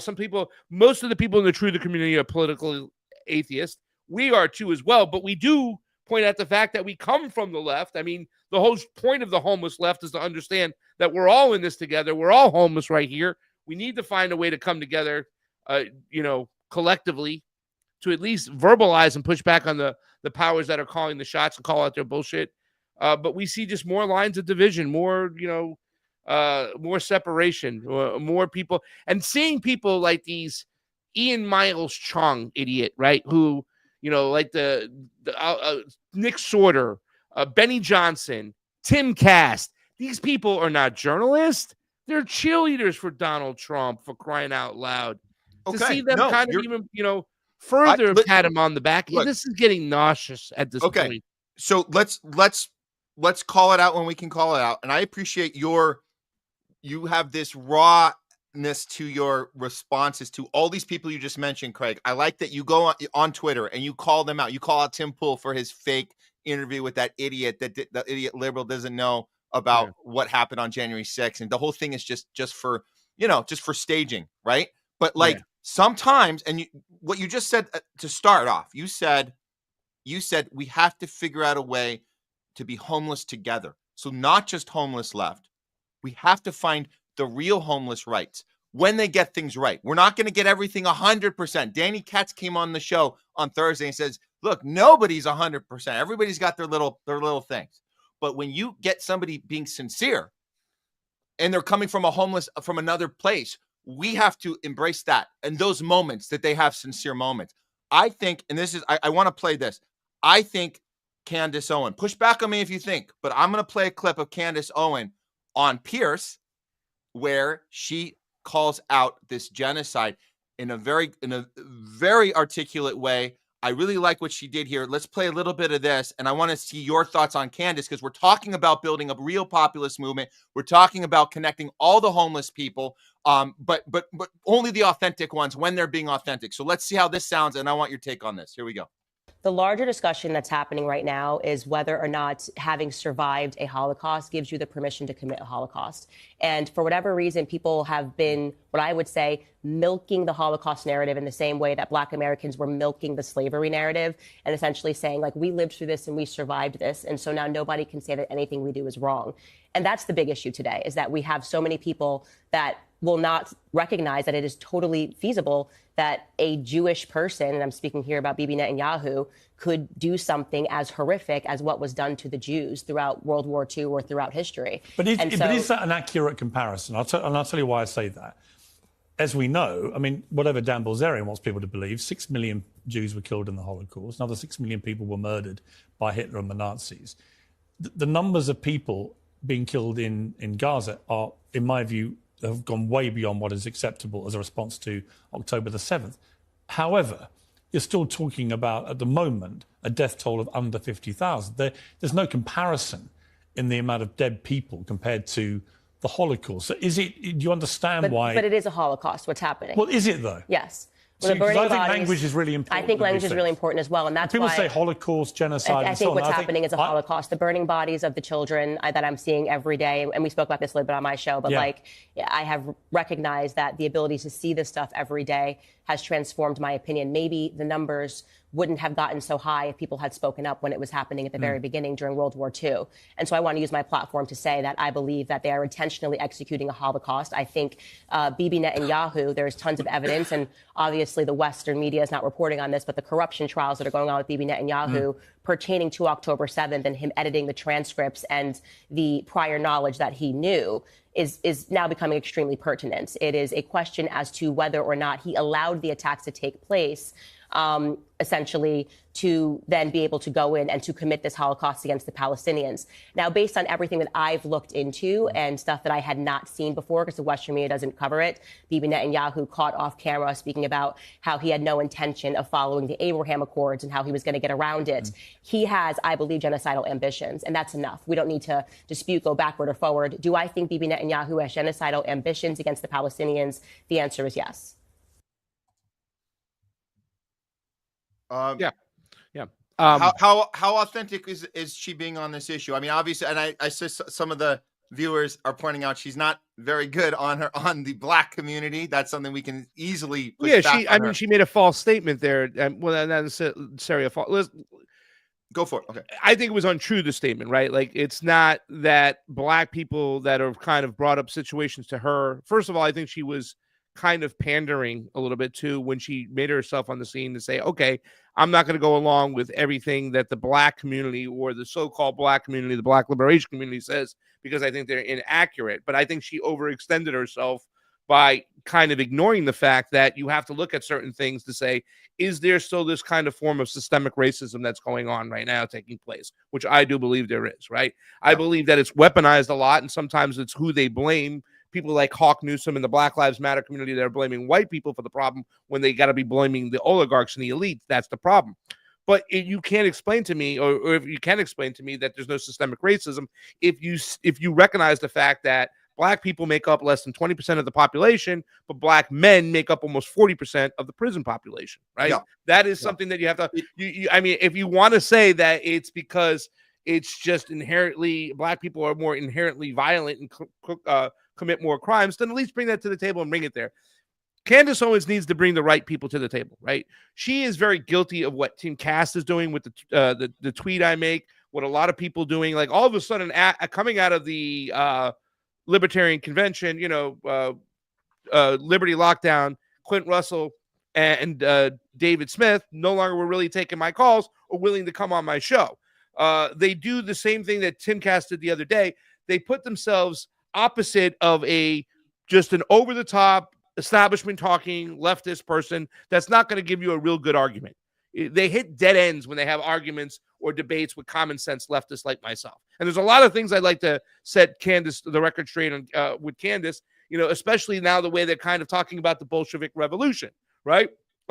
Whether you like it or not, whatever you want to take from it, whatever points you want to try to point out, when you want to say it was a paid revolution or not, a monarchy was taken out by a bunch of workers within the country, people, everyday average people who had enough. And they came together, and whether it was wrong to go along with Stalin or why Stalin got their attention, they want to take away the crux of the small guy fighting against the big guy to change the systemic situations or the environment that was there. Okay. That's something and here's the thing that's also happening now. You have people like Myron Gaines, the Fresh and Fit podcast, who have been peeking out here and there. And I think Myron's been doing some amazing work lately, dipping a little bit more into the politics, staying away from what he normally does, which is take a bunch of girls on this whatever whole kind of culture about, they take, once again, they want to prove a point that women are kind of a different species than men, less than a species of men of sorts. And they take on the dumbest women and the women that they want to have sex with. Not women that are like really can have an argument. They'll never bring Fiorella, Vanessa Beeley, all those people will never go on the shows that they have over there, and they'll make those same arguments, right? They put opposite them the loudest voices, the people who have been given the biggest megaphones by the ruling class, because that's what keeps us divided. Can I show a little quick clip about this when we're talking about right now? We're talking about genocide, and I want to. This once again, this is Timcast. This is the Libertarian Convention. Jayme was there with me, right? And I'm gonna just put this up right here. Tim's argument, and I put this to another tweet. I put this on a tweet where Tim was going after, once again, he put opposite of him this blue and on young shitlib that's going to just repeat the talking points of the Democratic establishment, in which he can then belittle him and make his position as a conservative, as a cuck for Israel, look right. Tim's argument is that the left is more violent than the right. That's his argument now. However, he supports Donald Trump and the Zionist Israeli regime, which has been one of the most violent governments on the planet. Here is his producer, Elad Ilahu. I think I said it right. I'm sorry if I said your name wrong, brother. At the Libertarian Convention, trying to desperately goad Representative Thomas Massie into saying that the murders committed by the IDF in Gaza is not a genocide. Later that night, when I saw Elad at the hotel bar, I said to him that it was a genocide. He got upset and said, no, it's not. And the dude ran away quickly. Take a look. Congressman Massey, Elad Eliyahu from Timcast News. Thanks for being out here. I wanted to ask, what is your reaction to the ICC courts bringing war crime charges against Prime Minister Netanyahu and Yoav Gallant? I don't think the ICC is a legitimate institution, so I would just basically ignore them. Absolutely. People have been saying that there's a double standard, as they've also brought charges against Hamas leaders. What do you think about that? I don't care what the ICC says. They are extra constitutional. They don't impinge on our sovereignty. If another country wants to let them impinge on their sovereignty, that's their problem. But I don't even recognize them as an institution. Have you seen any evidence of war crimes by the Netanyahu government in their war against Hamas? I think even the term war crime is loaded. It's like hate crime. Killing somebody is killing somebody. It doesn't matter what was going through your head when you did it. And I think we should end the war as soon as possible there in Israel and Gaza. And I think we should end it in Ukraine. We should seek peace everywhere we can. Many groups are accusing Israel of genocide. Would you agree with that characterization of how Israel has been prosecuting its war? Genocide is another loaded term that I would not use because it means so many different things to other people. What I can say is, even according to Israel's own reports, 1% of the population, the civilian population of Gaza, has been killed. That's, whether that's a homogenous population or not in terms of ethnicity, because there are Christians there who died as well.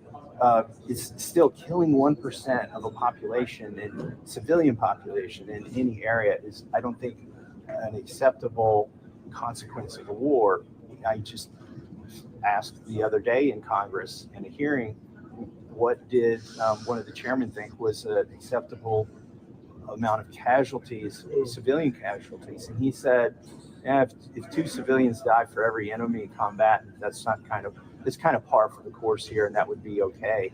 And I disagree with that. So, I mean, this will be my last follow-up here. So you wouldn't agree with the war crimes allegations. You wouldn't agree with the genocide allegations. So I guess how would you characterize how Israel has been affecting this war?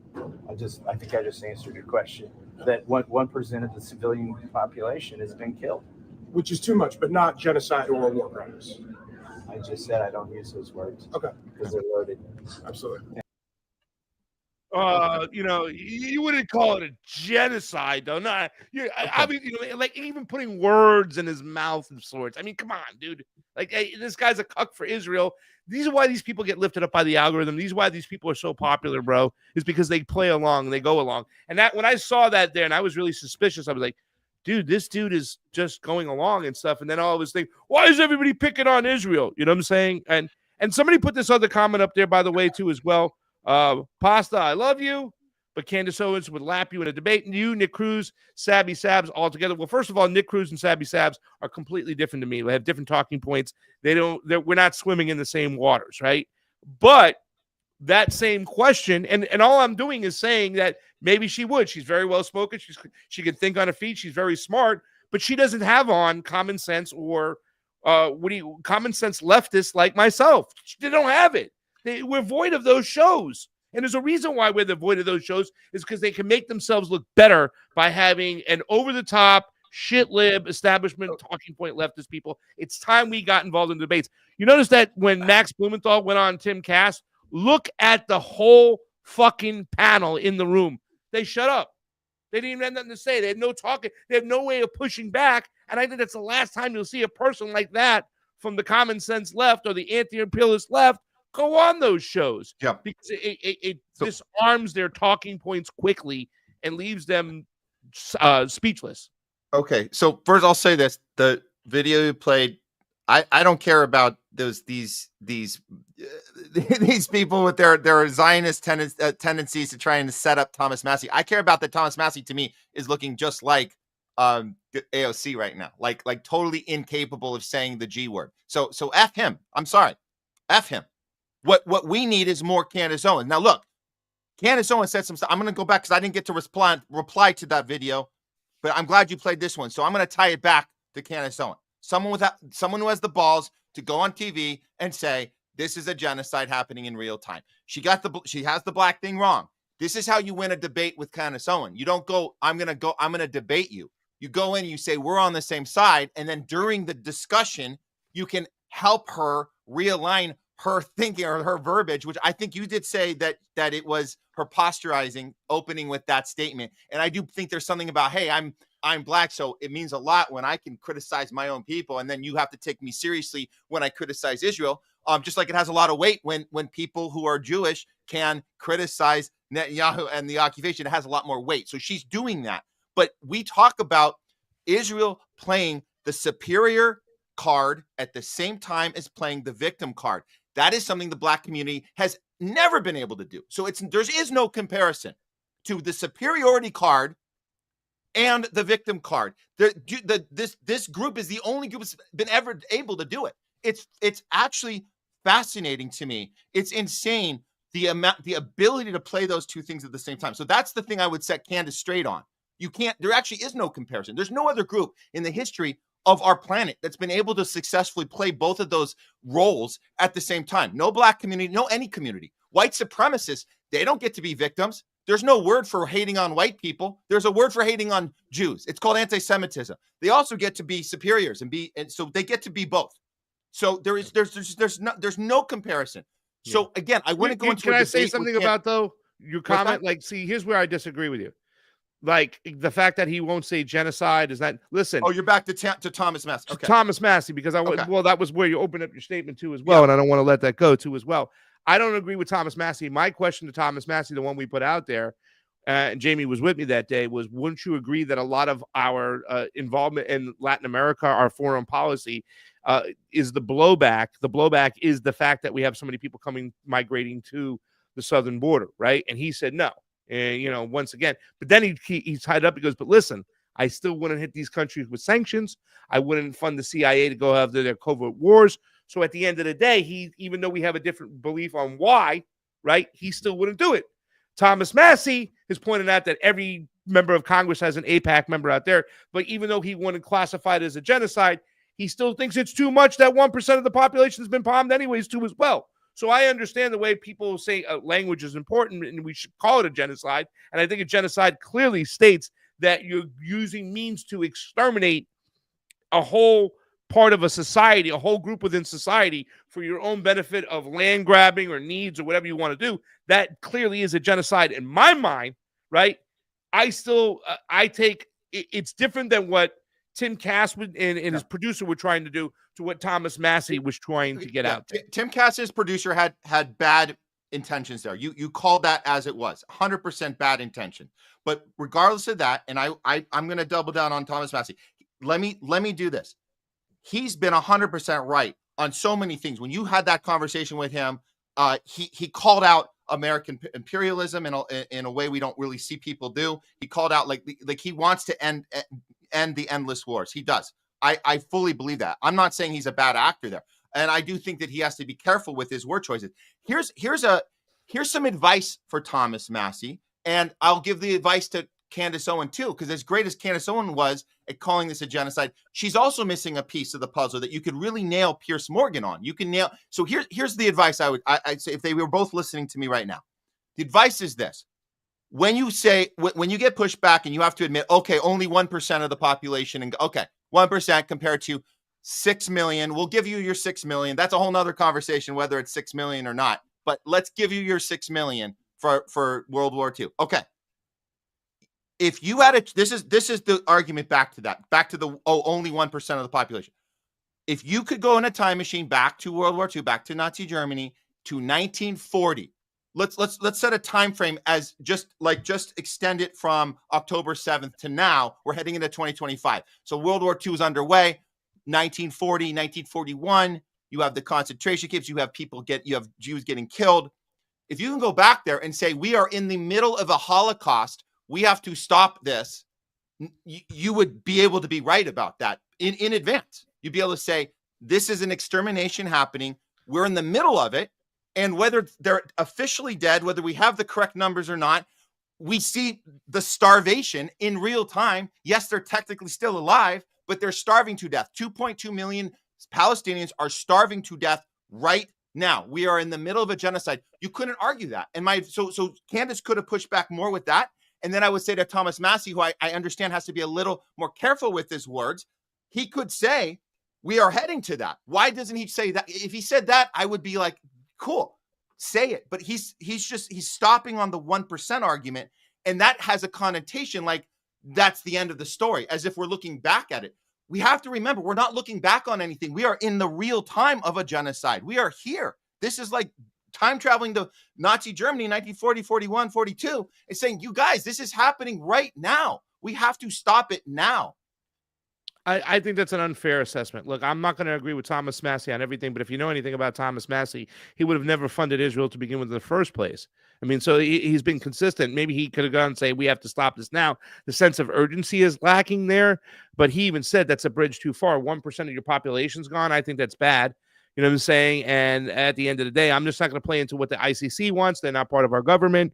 And I'm not going to play into your loaded words because it can mean different things. It's too much. But I mean, from a guy who was consistent to begin with in the first place, who believes that Israel should never have been armed and doesn't pay any attention, doesn't let the AIPAC lobbyists induce his, and really curtail his opinions. I think that, listen, I'm gonna take that as a victory. What Thomas Massie said there personally, just because he wouldn't say the genocide word. And AOC's in a different position, right? She's led with different, with different positions and beliefs before, and not a true non-interventionist like Thomas Massie. I don't think you can really, put on him the fact that Israel is in that position in the first place, because if it was up to Thomas Massie and his ideology, we wouldn't have funded AIPAC, Israel, or the Iron Dome to begin with. So, I mean, he's been consistent on those beliefs across the board. Look, like I said, when I asked him the question about migration to the border, I said, our foreign policy, and he goes, no, I don't agree. I believe it's because people it's the welfare state, right? Like, he's still stuck to that ideology. People are going to come here because of the welfare state. and he wants to eliminate the welfare state as a libertarian. So he plays that role, and that's his beliefs. But at the end of the day, he believes he's not going to sanction those countries, right? Because he believes it hurts us, number one, and it's going to hurt our dollar. Number two, it's going to hurt trade. Number three, he's not going to only do that, but he's not going to fund the CIA to go down and conduct those covert wars to begin with. So I'm going to take that as a compromise, because at the end of the day, we still want to do the same thing. We will not be part of funding these operations that may or may not lead to what we believe leads to that migration process in the first place. So I'm going to take that. Yeah. Okay. So when Bernie Sanders says these are horrific, he uses the term a humanitarian crisis. You're okay. So you're okay when Bernie Sanders completely different. Bernie Sanders and AOC are completely different. They are not consistent. They will say certain things at certain time, but when push comes to shove, when it comes to them to repeat that same type of criticisms, they're completely gone. Okay, no, I'm just saying look, obviously there's more to criticize with AOC and Bernie for funding the Ukraine war, and Bernie having protesters of Code Pink arrested for protesting the Ukraine war. So you have to get them on when they not just F up, when they deliberately do the wrong thing, you have to get them on that. I'm just be very clear on this particular issue, not their other things they've gotten wrong. Bernie Sanders and AOC have been consistent as far as, AOC says, once again, did not vote against funding the Iron Dome. She did. Nancy Pelosi talked to her. She changed her vote. Bernie Sanders has been always believing that Israel has the right to exist and fund themselves. Thomas Massey doesn't take either position. He goes, they can have the right to resist. They can have the right to not exist or whatever. We're not a part of it. We're not a part of it. So he's taking a completely different position from the get-go for different reasons, right? That don't seem to be about being humane and compassionate.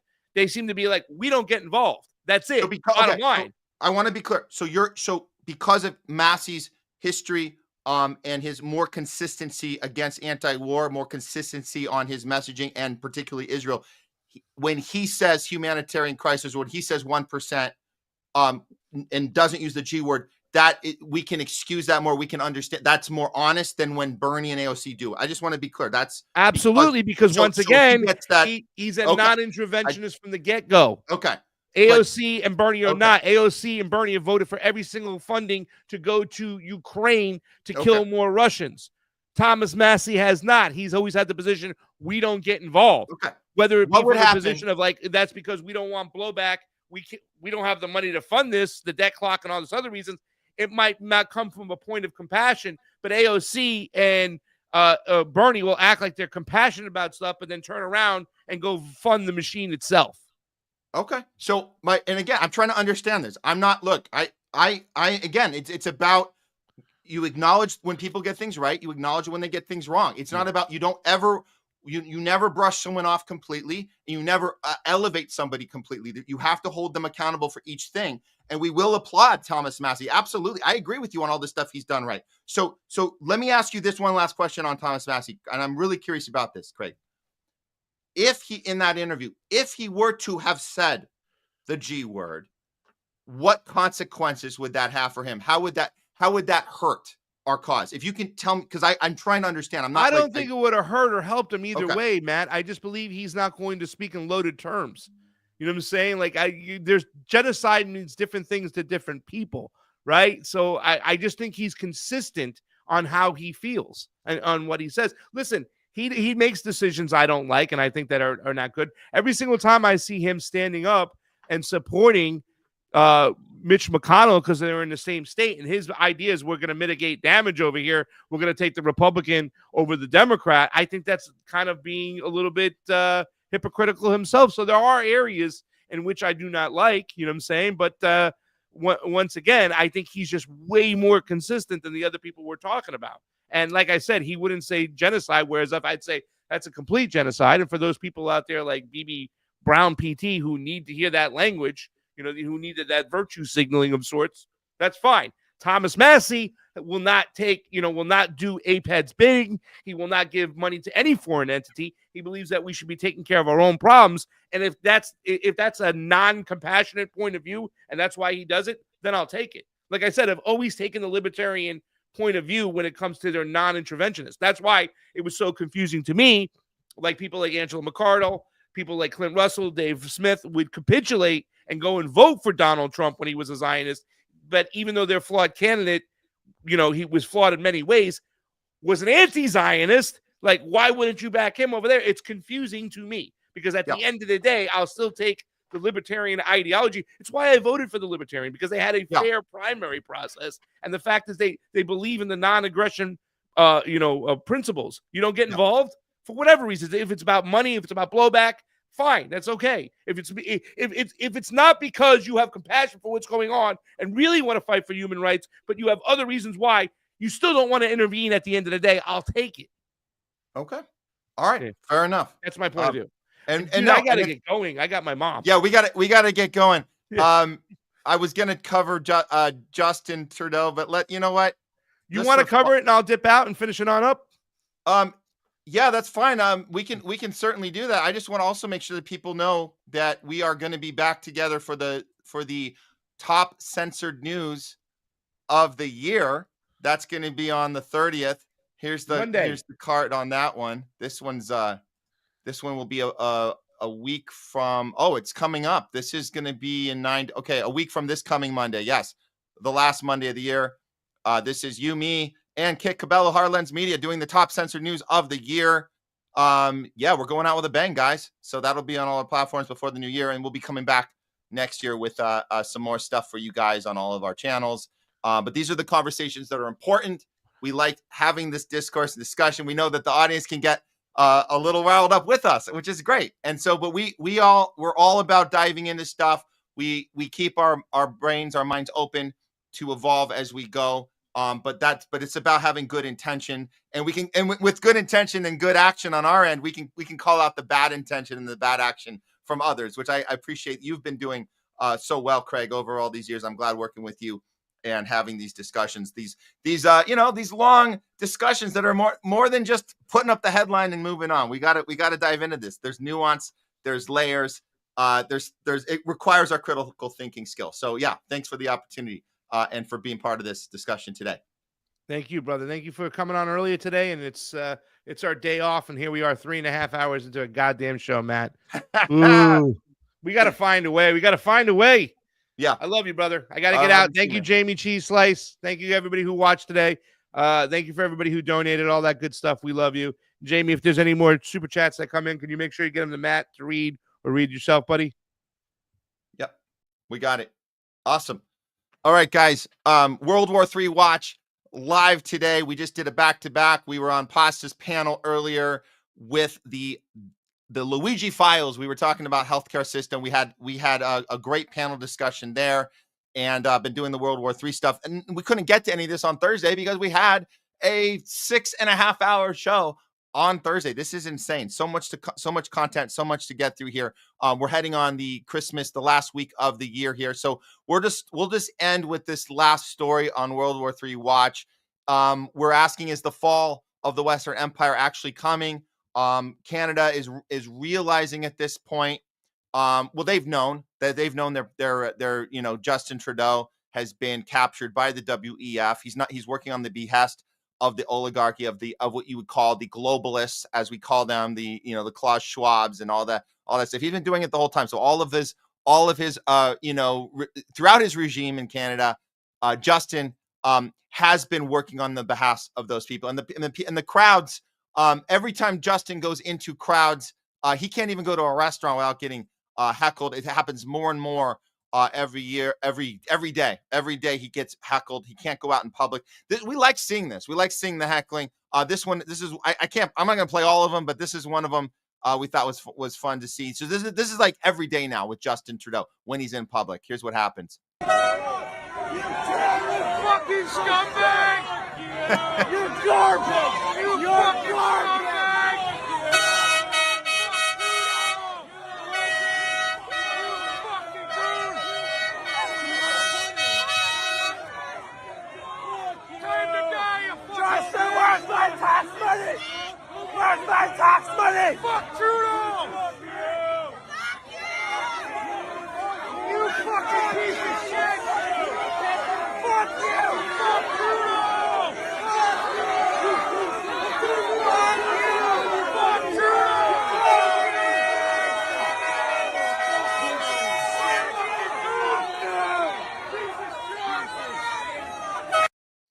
And as all this is happening, we have resignations occurring all throughout the Canadian Parliament. We have breaking Canada's Deputy Prime Minister resigns following a dispute with Trudeau over Trump's tariffs. So she's gone.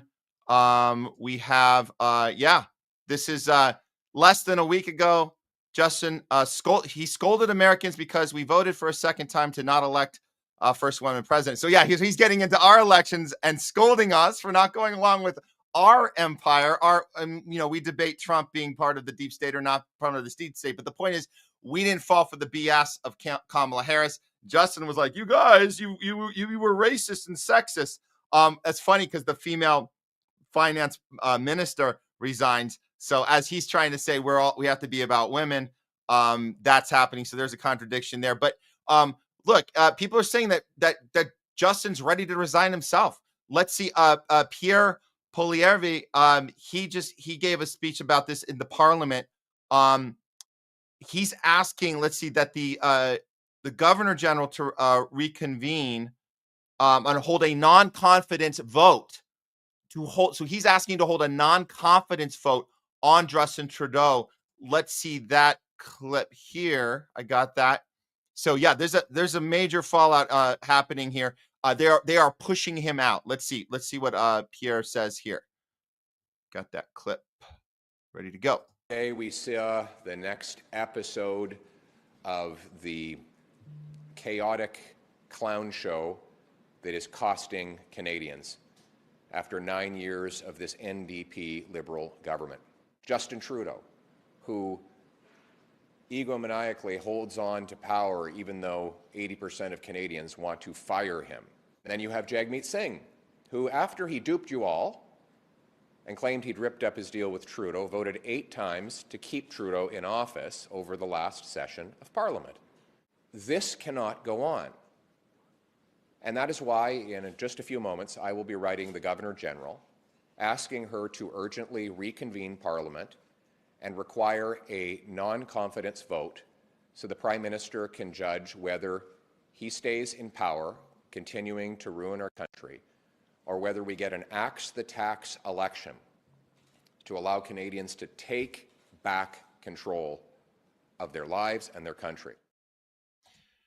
A non-confidence vote on Justin Trudeau. I don't know if that goes through. I'm not sure that will be enough to get rid of him. It kind of reminds me of our situation here in California with Gavin Newsom, where we literally had to do an election to get a random election. I forget what we called it, but it was just a couple years ago. Didn't work out. We tried to get him out. He was close, but he still remains, and he still has 2 more years to F up our state before they probably are going to replace him with Kamala Harris. That's the word right now. They're going to get her in here and just completely destroy our state if it's not already destroyed. But that was kind of how I think of Canada, is like one big fat California with this very similar person that has this look, this very, just this kind of chill, classy look, kind of the opposite of Joe Biden, right? Because he can finish a sentence, he's articulate, he's got that Hollywood vibe to him, but he's totally captured, he's totally corrupt.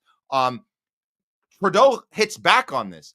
Trudeau hits back and doubles down and says, "There's no way I'm resigning. There's no way I'm out." So it kind of does have a Gavin Newsom feel to it. Let's see him.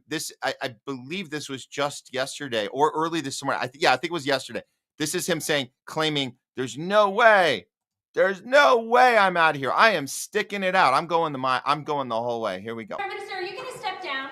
Are you considering proroguing? We just had an excellent cabinet meeting that was almost entirely focused on the Canada-U.S. dynamic. We know how important it is for Canadians that we be there to protect not just the Canadian economy, but their jobs, the cost of living challenges they're facing that could get worse. We have a lot of work to do, and that's what we're focused on. Are you going to prorogue Parliament? Are you considering proroguing? Yeah, so it's very unstable in Canada. And the reason is, again, it's because the people are realizing they've been captured. They're realizing that he spoke against protests. There was the trucker convoy during COVID. That was the first sign. Now, look, a lot of our right-wing populist, podcaster friends, they got that wrong. They said these are communist policies. He's locking down this very radical left. Let's be very clear, guys. I know a lot of you guys watch our show. You understand that we're not talking about, they don't hate Justin Trudeau because he's a radical lefty. This is the same bullshit argument we hear against Kamala, and we never really heard it against Hillary because it was more accurate to say they're neocons, neocons. They're not, this is not radical left communism. This is fascism, which comes from corporatism, which is when you are part of the war state. And again, Trudeau, we know, we have the paper trail, we have the video footage, we have Klaus Schwab from the WEF saying, we have people in every government, we control them. And he specifically pointed out Canada, that we have people in the government that we control.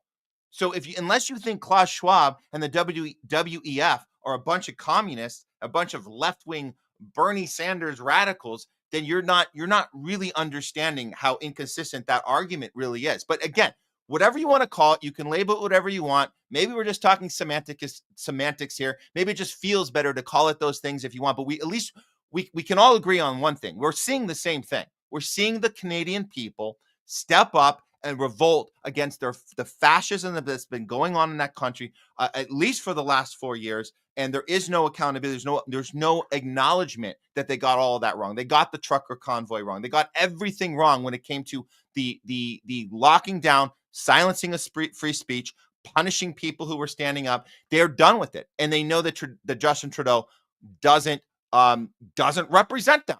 They know that. And if it's any sign, he doesn't even have good relationships anymore. And this is why we're calling him out, maybe more than a Gavin Newsom, because he might be more near to the end because he can't even pretend to have good friends in high places at all. When we see footage like this of him being completely ignored when he's in a room like this. Check this out. This is interesting. Watch how people completely ignore him here. This is wow. The flag. Please look in the direction of the photographer in front of the flag. Dear sitting near Prime Minister, please look to the back in the direction of the photographers.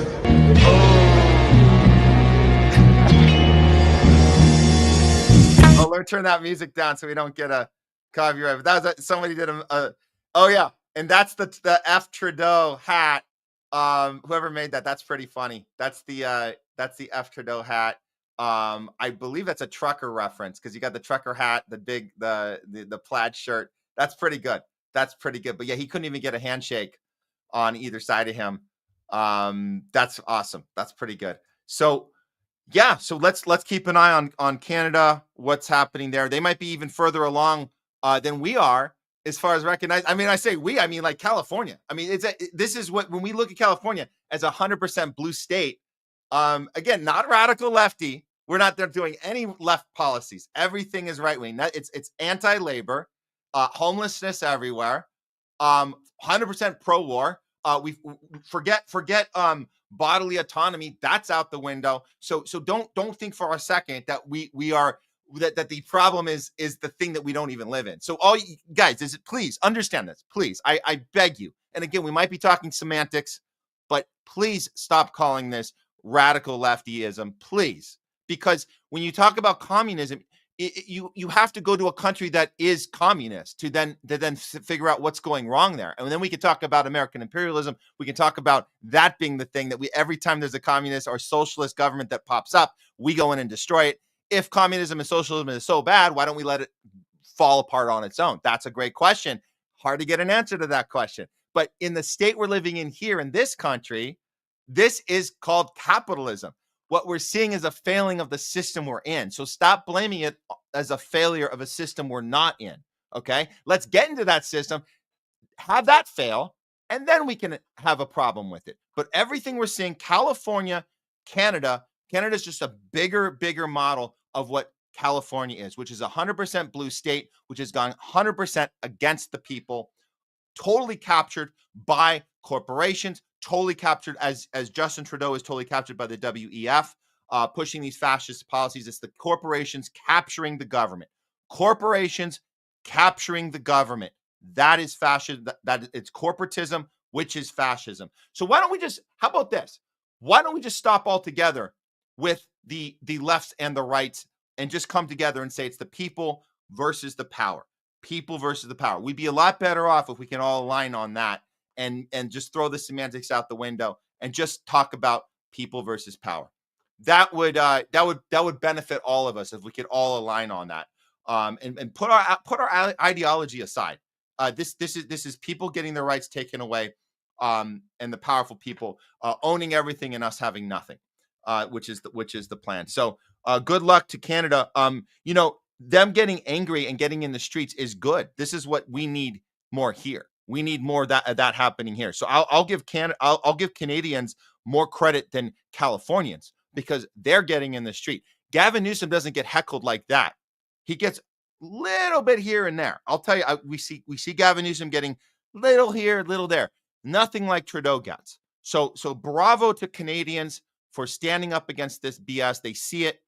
They are aligning. And the people yelling at Trudeau, they have different ideologies themselves. It's not just one group of people yelling at him. It's everyone. And again, that's my point. We need to be more like Canadians. We need to align everybody in the street against the tyrants that pit us against each other and capture our governments, capture everything, and try to run the world like the WEF does. And they brag about it. Justin Trudeau is a person working for the WEF, as Klaus Schwab says. So he's feeling the consequences now. Is it leading us to World War III? We tag this on the end here because these governments falling apart is part of the overall trajectory as they try to move us into a one world order, new world order, whatever you want to call it. As these wars are unfolding, these occupations are getting worse. The toppling of countries are getting worse. The regime of the U.S. and Israel and Western regime is getting worse. We hope that we can have some pushback. We appreciate all of the conversations today. It was a little bit of a downer of a show because we had so many aha moments today, understanding that there really isn't anyone out there fighting against this in power. Anybody in power seems to be captured. I mean, you can't really get into power unless you're captured to some degree. Which is the unfortunate realization we all have to have here. So a real change is going to be an on-the-ground, off-the-grid movement that we're all going to have to do together somehow. But let's keep sharing. Let's keep the conversations going. Let's not get at each other's throats. Let's understand that people without power, we're all on the same side. We're just trying to hold the oligarchy in check, hold people in power in check. And you know what? Hold the damn media in check for their propagating of this shit because they're not doing their job. The media is not doing their job. They are protecting the powerful. That's why channels like us have to exist. That's why Pasta to Go, Homeless Left, and all the other outlets out there that have to do this job for them because their job is against this. So you want to get your media, you want to have honest discussion, keep supporting our channel, Pasta's channel, Truthwire. There's a whole list a mile long. We have Kit Cabello coming on with us. We're going to do the top censored news of the year. Kit Cabello, Hardlands Media. So support all of it. Jayme, am I leaving anyone out? Do you want to come in? Give us the list. Who am I missing? What do we got? Oh, there's so many people you're missing. There's tons. You got Misty Winston. You got Revolutionary Blackout Network. Yes. And then you've got the geopolitics side of things with like the Duran and Garland Nixon, Wilmer Leon. Shoot, there's so many people. Larry Johnson. I can't even remember them all. Oh, Glenn. Then there's the bigger names like Glenn Greenwald and Kim Iverson. Once you get into watching like one form, usually you can figure out who else to watch by watching them, and a whole slew of people. Yeah. You've got there's so many people. Oh yeah, Rachel Blevins, and Manila Chan and Fiorella. Yeah, all these people. But you're not going to find, I mean, it's hard to find them, but once you find one, then it starts to get easier to find everybody else. And then that who else to follow. Now, not everybody thinks exactly alike, but we're aligned in being anti-imperialist. And that's the important thing. Yeah. And you know what? I appreciate it. And I've seen some of the comments on here. I don't know if you want to throw any up or whatever. It's all good. But we see it and we understand there's people pushing back even on stuff we've been saying today on the show, which is fine. I love it. I think we should hold each other in check and call out. And like you saw me and Pasta talking very directly to each other and having certain things we disagree with, and then asking very honest questions. What did you mean by that? Or can you please double down on that or clarify? So this is good. We're doing this. I like this a lot. I like doing this. So, yeah. And I wore my Joker t-shirt today because we were talking about the Mangione thing. Yeah. And I was like, it's a lot of things they have in common in terms of like the commentary on society. When you have people aren't going along with what the elite class wants or the ruling class wants. And a lot of those things that are coming out because of the Luigi story are a lot of the common themes that come from like characters like the Joker present when they're doing like the oppositional points of view from what Batman's supposed to represent. So yeah, I just thought it was kind of apropos for the moment today. No, there's something about that, especially the Joaquin Phoenix the first Joker film. There's something there. There's something there. There's a, like there's he a said. story What did he say?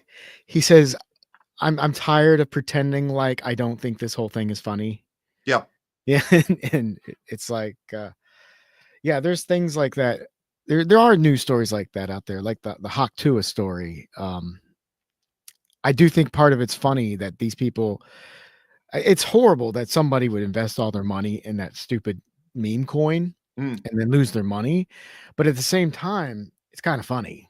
Yeah. It's like, you should know better than to you're gambling and you gambled everything on it. What were you thinking? But yeah. Oh, okay. Well, man, this has been an insane year, man. Happy whatever Christmas, holiday, all that stuff to you, man. Hanukkah, whatever it is, whatever it is, you do. I'm a fan of Festivus for the rest of us. I love it. And I'm a fan of Serenity Now. I was thinking when you said that on the show before on Thursday, I was thinking, what was the other catch line from George Costanza's father? Played by Jerry Stiller. Are you talking about the stuff around Festivus or just other things? Festivus for the rest of us? That's the Seinfeld. That's right. That's the Seinfeld holiday. Yeah. So, but it was the character was the Jerry Stiller character. Airing of grievances. Yeah. Yeah. So I was thinking, what was the other thing? He had that mantra, and it was Serenity Now. That was a different episode, but something else might have been. Yeah. Oh. But God, that's I haven't really watched that show in 20 years. It still holds up. You know what I really like? Oh, that just reminds me. Do Dissidents. Come on, man. Do Dissidents. Do Dissidents. There's so many. Because so we covered the Jerry Seinfeld Israel bullshit. I'm sorry. He's so horrible. What a horrible person, Jerry Seinfeld, going to these like valedictorian speech, or what do you call it? He's like the speaker at the college, and he's just the guy's trying to tell jokes, and then it's like everything he represents. Doing these propaganda videos in Israel about how to shoot Palestinians, and it's like. Do Dissidents did such a good job of, and this is what I love about those guys. And like we try to emulate this. When you can take somebody like Jerry Seinfeld, call him out on his BS that he's doing right now in real time. At the same time, we can appreciate Seinfeld. I think one of them, I can't remember. I think it was either Russell had said, I don't know about what, like he's kind of like you. I haven't watched it in a while. I don't know. And then Keaton said, "Oh, I still watch it. I can." And he says this, and this is the profound idea here. I can still watch it now and appreciate that it hasn't gotten lost. Like it's kind of still relevant. Like it didn't age poorly is what he's saying. So I can enjoy a Seinfeld episode right now on the same day that I can play a Jerry Seinfeld propaganda video for Israel and call it out and separate those two things. And I think that's a fascinating skill. We should all look to be able to do better at that with people. But then again, like if the Seinfeld show had not aged well, we would say that it didn't, but it actually has. And I recommend people watch it. If you're looking for an escape 90s comedy, It's one of the few that has actually aged well. Friends, not so much. Has not aged well at all. Awful. It's aged better than a lot of other stuff, though. Maybe. But Seinfeld up here as far as relevance today. I think it helps too with Seinfeld. No, when I don't think we totally realized it when the show was live, but by the end we figured it out. All the characters on the show are a-holes. They're all jerks. They're not supposed to be people you like and relate to. Even Jerry, they're all a bunch of assholes. Yeah. And like you realize that by the end of the show or the series, and like everybody knows that now. But that's why, and I think that helps. So you're watching a show about a bunch of people who just don't have great values. So we talk about this in Hollywood about how you can be how smart writer rooms work. Smart writer rooms know the problems with their characters and they're aware of it. And when you know that, when you know your characters that you're rooting for are sociopaths, that means that you can that's how something becomes timeless, because like Breaking Bad. No matter what time we live through, the writers know that the characters suck, and so they will always suck. When your writers don't know how bad your characters are and they're saying things at the time that are okay to say and then they're not, and you have a different reflection on them, you start to go, So Friends has that problem. Friends has a problem where the writers don't know that the characters are doing bad things when they're doing them, and that's why it doesn't age well. Yeah, that's a good point. Yeah, and I think that's that's the Office. The Office is 100% aware that Michael Scott is bad, so when you can watch him say horrible shit. He doesn't know, so the character doesn't know he's saying horrible shit, but the writers do. That's why it ages well, so we can laugh at it. One of my favorite shows from it's about 15 years ago now, maybe 20. Oh gosh, it's almost 20. Was Drawn Together. Did you ever watch that? I did.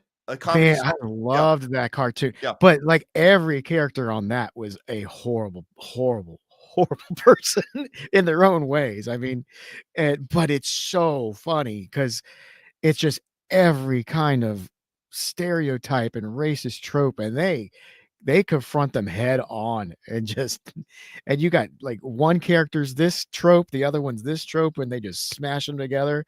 And it's just, they're calling it out to each other's faces and then they're just doing, it was so hilarious. Yeah. And it's stuff you're not allowed to laugh at today. That show would never get made today. Well, it wouldn't have gotten made in the last 5 years. It might get made today. I think the pendulum's swinging the other way now. Let's hope, because I see that all the time. I see the things that would not be allowed to be made today, and it sucks. And it sucks being in Hollywood here, Jayme. It sucks like seeing that we have such a lack of good quality, storytelling. The art of storytelling has kind of been lost. So we kind of have to find it in other ways and completely go off the grid. Independent filmmaking is big right now. We have a few films we're producing right now. We're in the process of putting together. We talk about that on the show. We'll get to that. It's good that we understand that in order to be brave and be authentic in our storytelling, we have to kind of get out of the system, get out of the studio, template, the streaming, the big corporate streaming platforms. Obama pretty much owns Netflix at this point. So it's like anything they greenlight on Netflix is like has a certain, it has to follow a thing, check some boxes. But hopefully people are sick of that, and we can start making this independent stuff. People are sick. Well, it's not just that they're sick of it; is that Hollywood seeing it hit them in their bank accounts. And now they're saying, okay, they've been telling us they're sick of it, and now it's showing up because we're losing all this money. I guess they really meant it when they said they were sick of it. So now they're pivoting because they got to make money. But the nice thing is, you don't have to be in Hollywood to make good stuff anymore. You can be anywhere. You can be anywhere. And a lot of people are going to Vegas. A lot of people are already in Texas. There's there's studios already in Georgia. New Mexico, there's Georgia. There's we even can go out of the country. Do you know there's some great stuff going on in Serbia? We have an office out there. I don't know if you guys know. So Sasha Nezev comes on our shows a lot. He's a filmmaker, documentary filmmaker and feature filmmaker out in Serbia. We've gone out there. We've scouted it. We knew that it's such a great place to be away from all of the, it's very independent out there because they're not in the EU and they have their own, so they have their government's involved in financing films from there, and they're not tied to a particular narrative, or they not part of all the EU bullshit. So it's good. We can, as long as we convince actors to fly out there and and do it, we can make some great movies for cheap.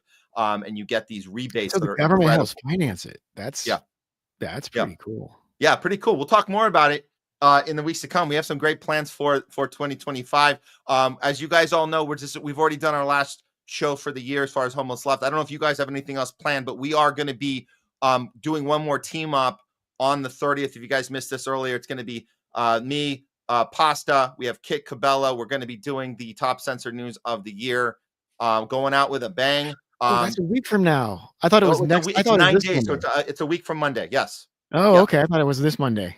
Yeah. No. We got some time. So we're gonna take a little time off. We're gonna sign off for now. We're gonna be uploading the segments throughout the week. So merry everything, merry Festivus and all this stuff to everyone for the next week. And Merry we'll see you Hanukkah. before the end of the year on that. So yeah, don't forget to like, subscribe, all the channels, Homeless Left. You guys can go to Homeless Left on Rumble. Get on and us if you aren't there right now. And yeah. She's calling us out for all the people we've forgotten. Oh, thank you, Anna. Oh There's my so many. God. That's not even comprehensive at all. Like I guess when I started so the many. list, I was just thinking about the people in our general vicinity, but like this is good.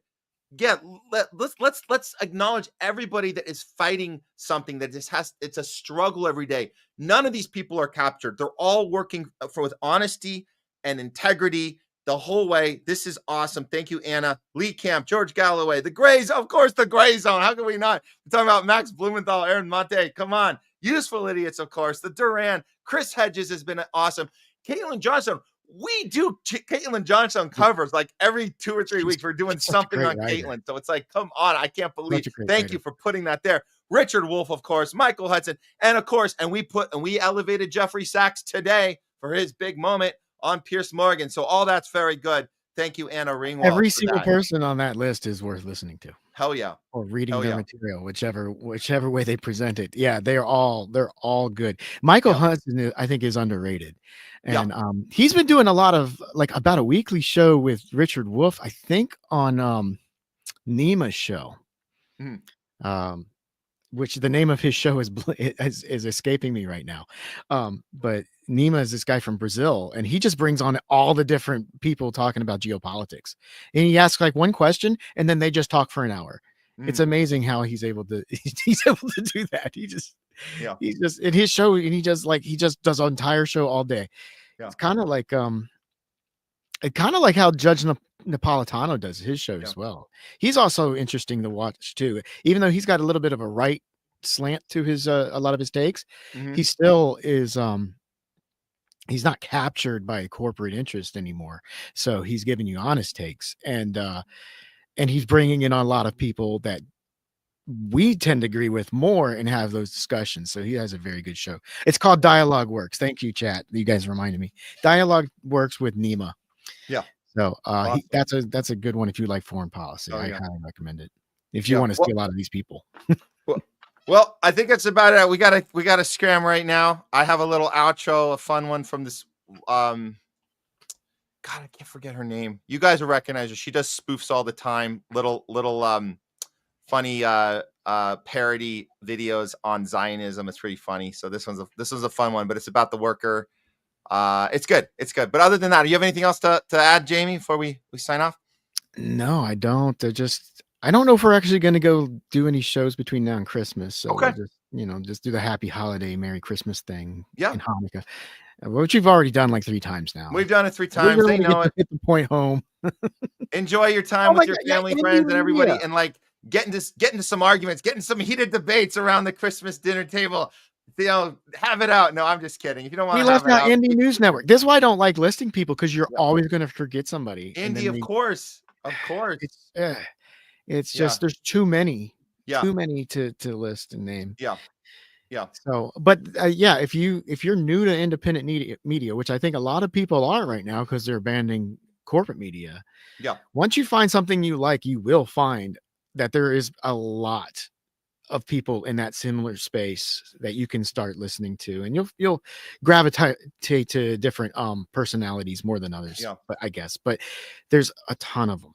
A lot of different flavors. Just stay away from the Vanguard. And we did stay away from the Vanguard because they're not honest. They're captured. These guys, unless they're complete morons. I don't know what it is. It doesn't matter. They're not part of us. And also, while you're at it, stay away from the what do they call it? The leftist mafia. Oh my God, those guys are. I used to watch all of those guys. Oh like my God, 2017, 2018. And stay away from Sam Sneeder and the Minority Oh, Report. I could never stand Stay Sam away Sneeder. from TYT. Stay away. There's a so we got to do the stay away list. We got to do the stay away. Yeah, list. yeah. I mean the corporate media light. We're not corporate media. Yeah. Yeah. We're just as bad as Rachel Maddow. But we actually asked you to donate on top of it. At least Rachel Maddow cuts to a commercial for Pfizer. Cenk Uygur asked you to send in your donation, please, instead of the commercial. Help us fight. We're gonna take over the Democratic Party. It's a ghost ship. Yeah, they're ready to go. No, it's not. It's never been one. Yeah. I mean, I fell for that shtick.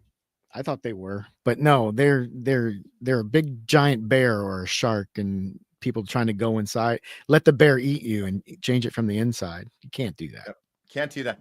All right, that's it. We're signing off now. Thanks you guys for everything, being on our channels and being part of the movement, the populist movement, the homeless left, Pasta to Go. We are challenging the institution. We're taking them down one I was going to say one CEO murder at a time. Oh no, you can't do that. No, that was unacceptable.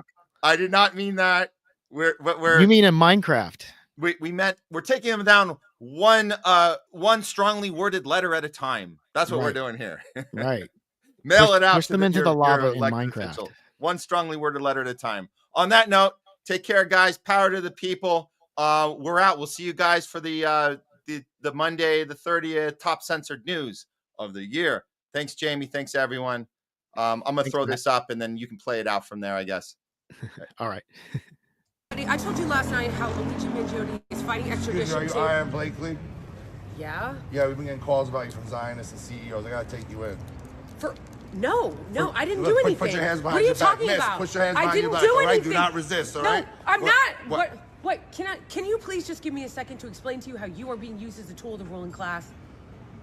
5 minutes later. Wow, this dude Karl Marx is really knowledgeable. I told you, and you'll really enjoy this reading from Noam Chomsky. I'll add to the bag. Oh, wow, thank you. And when Luigi gets here, I'm going to make sure we break our comrade out, Deny, defend, depose. Deny, defend, depose. Yeah, free Palestine. All right, I'll see you later. Thanks so much. I'm sorry for that miscommunication. Yeah, no problem.